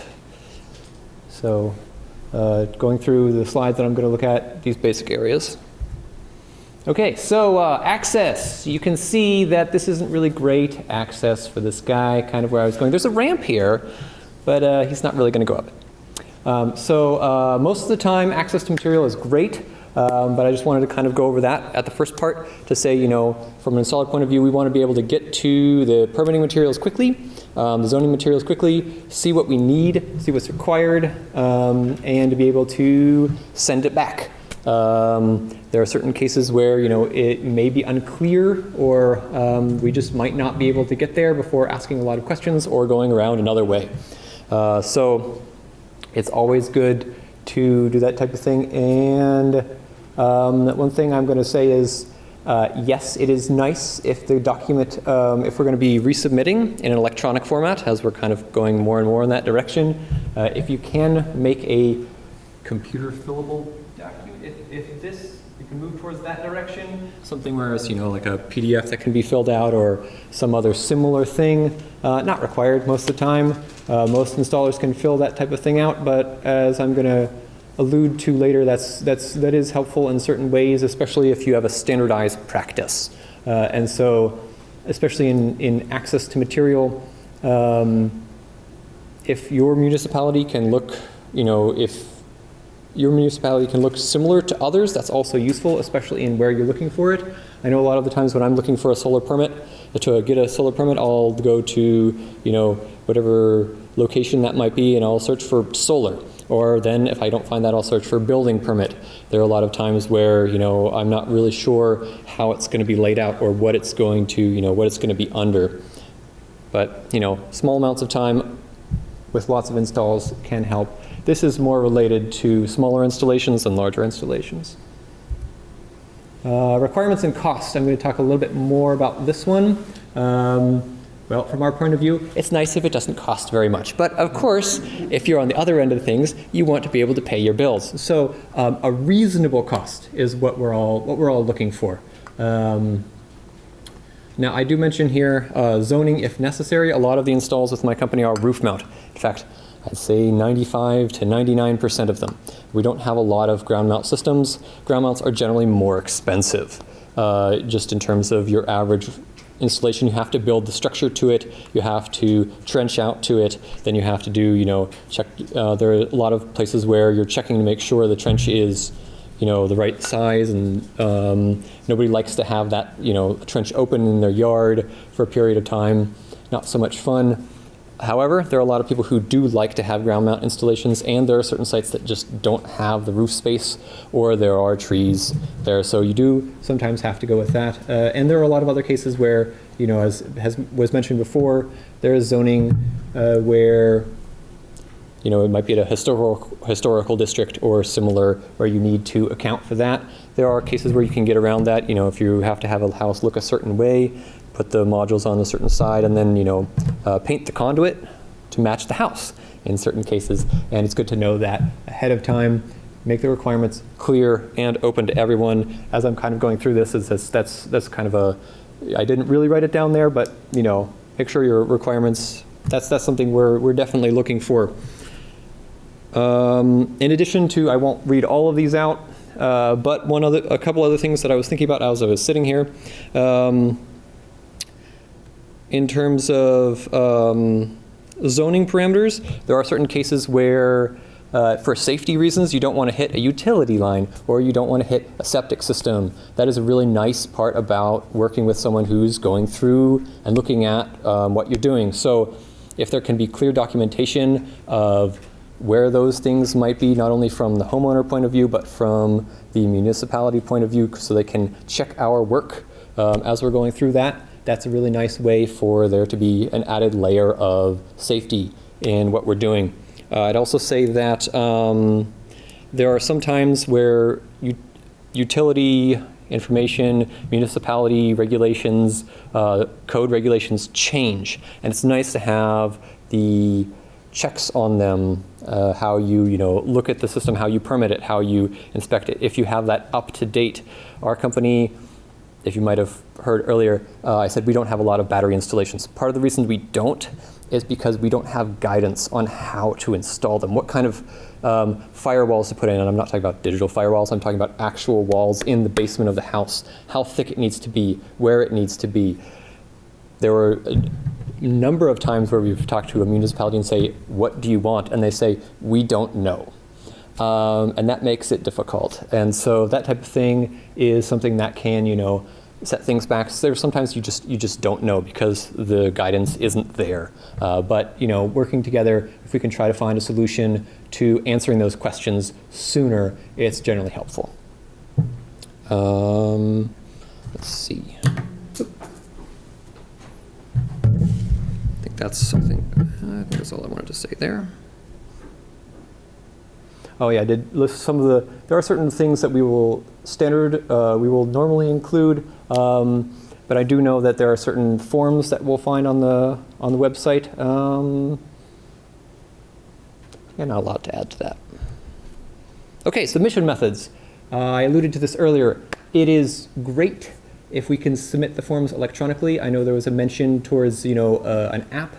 But you do want to be able to review the parts, and it is nice. That is part of the safety of it. We want to be able to have someone look at it and say, yeah, that's great. So however works for you, as long as, it's not requiring us to drive an hour away and submit it in person. That generally becomes a little bit difficult, and we're in an era in which you can either email, submit through a form on a website, or if we need to have physical forms, we can mail them in. It's really just, I'm not sure why there are certain times we're required to install, to set those things in person, but it takes a lot of time and energy to go do those things at a specific time, and you're not only taking the time of, the project manager or someone else at the company, you're also taking the time of the vehicle. That's part of the company, because they're going to do that on company time with a company vehicle. And sometimes you show up and there's no one there. So there's kind of those type of things where you misread the website for when the office is open. So if we can, submission methods, if we can make those a standard form, ideally, make that clear when you're looking at the website, how you submit it in a way that's relatively easy. Timeframes.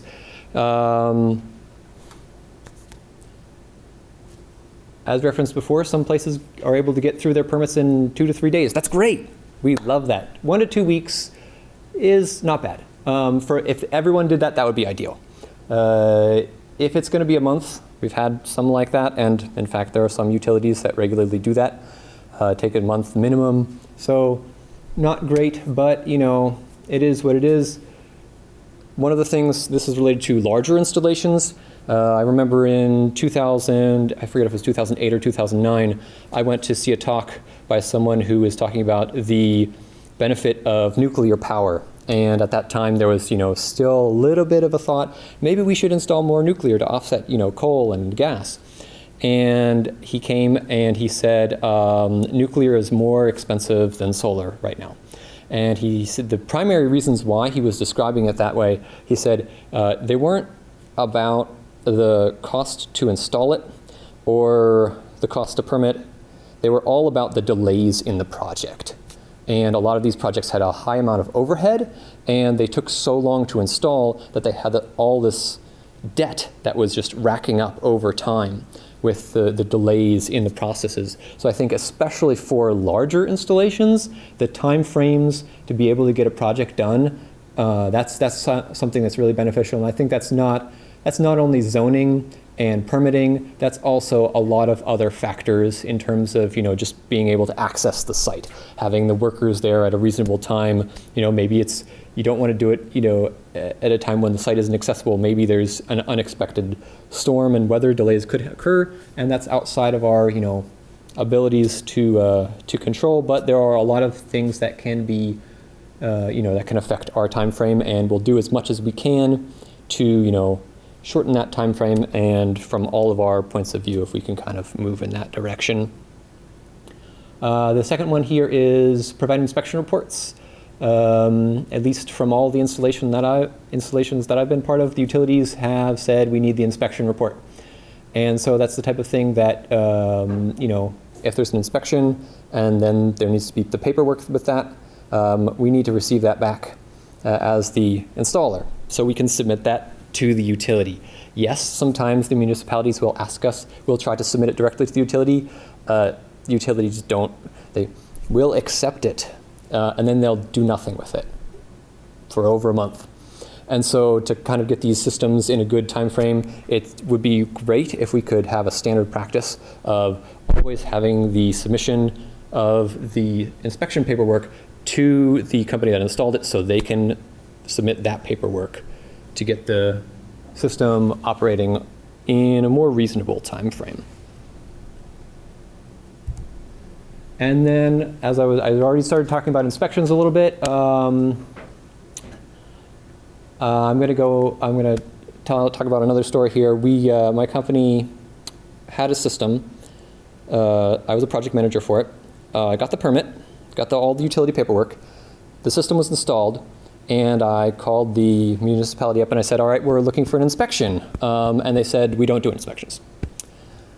And I was very confused. So that's really not normal. And I think that's a little bit not only odd, but possibly questionable.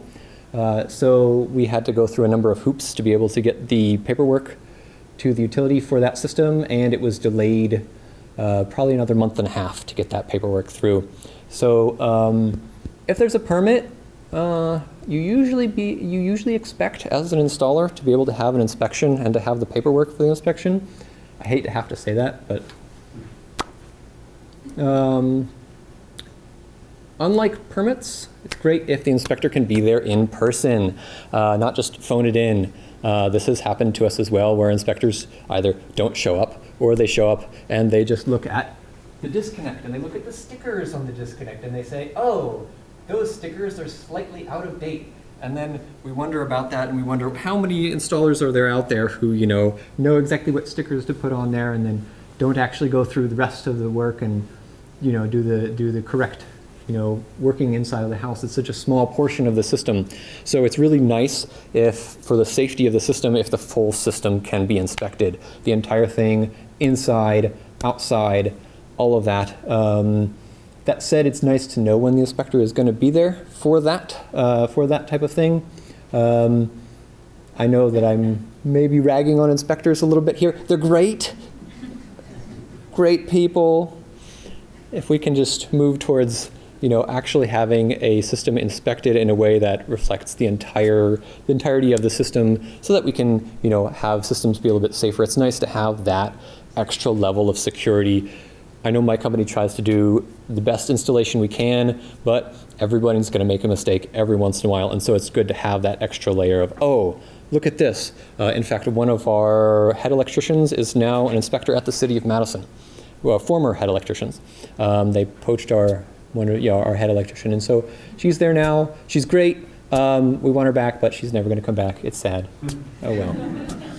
I would say inspections, generally, it's nice if you prioritize certain things. If you're going to turn the power out, please make sure the inspector is there. We want to turn the power back on for the customer.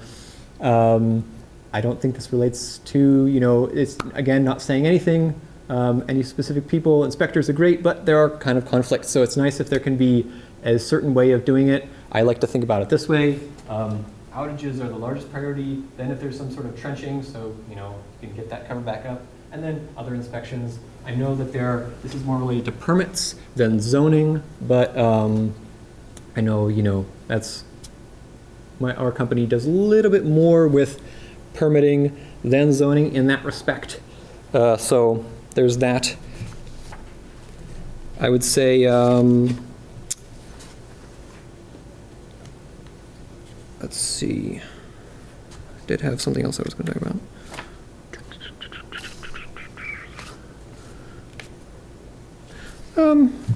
Yeah, but that's pretty much all I was really wanting to talk about. Anyone have any questions, thoughts, concerns related to installations or point of view of the installer? Yeah, sure. Again, for the same array, rooftop to ground array, just approximately how much more people's experience with the ground array? In terms of, the delay for having it be installed?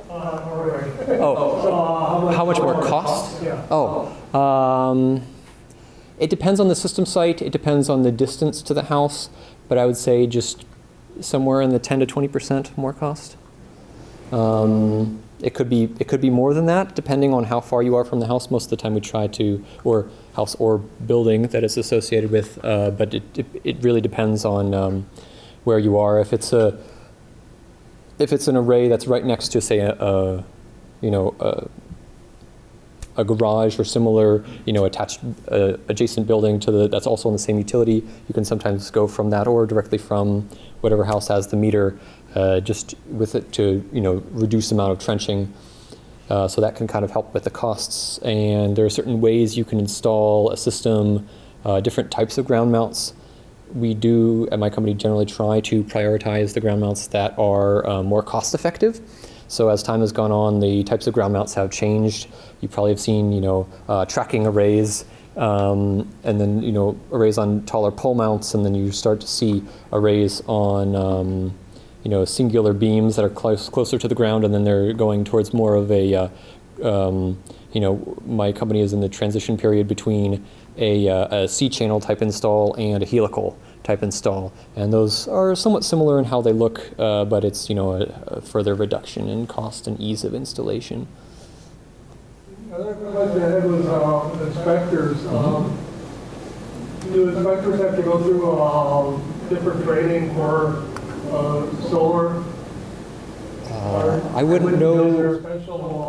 I wouldn't know for all locations. I do know that a lot of inspectors do have to have, training to be approved for full-time work. But I don't know. Maybe someone else has. Yeah, I think they have to have the uniform dwelling code certifications for the building inspectors. Otherwise, zoning. So our superintendent is a commercial building inspector, but they do have to maintain training credits to maintain all their certifications. So in order to inspect like a solar array, he has to be licensed for both dwelling and commercial electrical, residential electrical. So he has to be licensed for all UDC trades, not for electrical specifically, but if he's reviewing like loads or like rafters or anything structural relating to that, he needs to be licensed for the actual building, licensed under the UEC. I spoke to you earlier and said that our house had solar panels put on by your company 5 years ago, and we love it. So this is not about your company, but I've heard that because of the increasing popularity of solar installations, there are a number of non-qualified installers that are preying on the public at this point. Is there a good way for people and also for communities to know whether an installer is really certified or qualified to put up the installation that they're planning to do? Yeah, I would say that there are, in general, 2 ways that you can look at qualifications. For any sort of installation, for most locations, you need a dwelling contractor license and an electrical, license to do this type of, solar installation. And a lot of companies, in addition to that, their workers are qualified to install. You can get a what's called a NABCEP certification, and so that's a certification saying you've gone through training and you actually know how to install the systems. So 2 different ways of looking at it: the design portion and the actual installation portion. Is there any kind of association that sort of certifies people like the solar panel installers? Yeah, that would be NABCEP, yeah. We hear a lot about roof-mounted and ground-mounted systems primarily, but are you seeing any other methods of mounting, like, so, for example, like wall-mounted or on poles or other types of arrangements? We did see, ground mount, pole mount type for a while, but those tend to be more expensive because of the way they're built. We did those early on in the ground mount system. Wall mount, like a vertical mount, I've seen some of those type of installations. The issue is that you significantly reduce the amount of power that you're going to get from that. And I mean, if you face it south, it's not terrible, but you're still going to have less than if it was 18 degrees facing east or west. So, and also you have to then calculate, well, what is the load going to be on this side of the wall? And there's a lot more engineering that goes into it. And from a smaller company, we don't really want to move in that direction. Could we? Yes. But is that our specialty? No, not really. A lot of it is just the ease of how to install the system is a big deal, and engineering time is not trivial. Could I just add on to that question? How about non-flush roof mount systems? How common are those, and what are the unique challenges associated with that? Increasingly not common. They used to be much more common. My company did solar thermal and photovoltaic when it first started, and somewhere in the 10 to 12 years ago, I think, phased out the solar thermal. Most of the solar thermal systems were pointed directly south and were not flush mount. And that allowed them to generate more power from that in terms of not electric power, but heat power. Increasingly, yeah, the engineering is difficult. The load on the house is difficult, and the amount of cost for the actual modules has gone down drastically. And you saw in the graph that Natalia put up earlier, the steep reduction in the price. A good portion of that is actually just the cost of parts. There's a period of time where solar modules were, $4 a watt, and now they're, if you buy them in bulk, you might be able to get them for 40 cents. So there's increasingly less benefit to install them facing the direction you want, and to use trackers to put them on ground mounts. It's increasingly more efficient to have them on your roof, even if they're not in the ideal tilt, because I'll just add a few more and then increase your DC to AC ratio. So you'll still be within the regulation of your electrical panel, but if it's not optimal, it'll still produce a reasonable amount of power. Thank you. Two-part question. What's the longest outage you've had maybe due to an inspection of the utility, and does the utility in the area that you service allow you to submit affidavits to re-energize? Oh, that's a great question, yes. So the longest outage that I know of was still within a day, but there were 2 or 3 times where the inspector didn't show up, and we actually had to, we called the utility and said, said the inspector isn't here. We thought the inspector would be here. They promised they would be. What do we do? And they said, well, you can form an affidavit, but you have to have it notarized with the electrician signing it.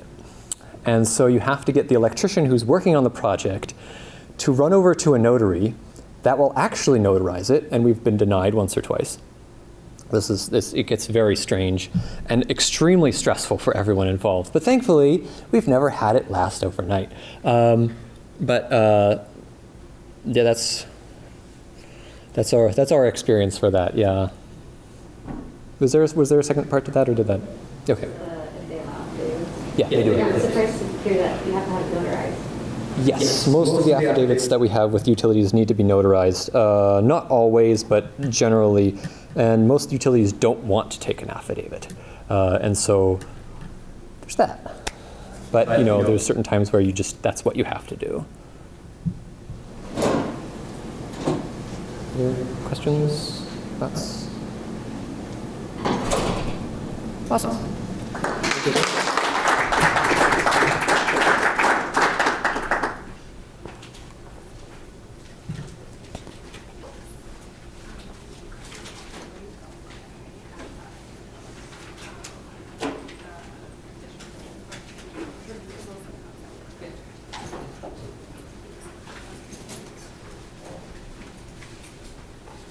Okay, so we're not going to have time for my very great exercise that I had planned, but I'm going to tell you about it, and then you can decide if you want to stay, or you can just tell me how good of an idea it is to make me feel better. Okay, so what we were going to do, there's a worksheet, or the other side of the worksheet from the first exercise. So we were going to have everyone basically have the chance to apply any knowledge or ideas that you heard today during the workshop and kind of take that first step toward action. I think we've all had the experience of, like, you go to a training or an event and you're so inspired and you're like, oh, I can't wait to do this when I get back. But then you go back and you've got your emails and then meeting and then this thing is due. And so you don't actually get to take it to a point of action like you thought you might want to. So we're going to have everyone think of an action step kind of within your sphere of influence, something that you could take toward accomplishing your solar-related planning or zoning goals in the immediate short term. And then, sketch out what you think that might entail. We're going to give the opportunity for you to talk, with a neighbor, bounce your ideas off someone, ask a question of a presenter or someone else in the room that maybe has experience with what you're trying to do. And then we are going to give you a little bit of work time to actually send the email, make the list, schedule the meeting, whatever it is that would help move you on the path to action. But I don't think we can do that in 2 minutes. So, but we do have the room till 5, so we'll be tidying up. If that's something that you're interested in doing and you have a little extra time and want to stay, you're welcome to do that. But otherwise, I think we will wrap it up. Thank you, everyone, for coming. I personally learned a lot, so I hope everyone else found it beneficial. And with that, I will bid you adieu. So I didn't have anything prepared. No.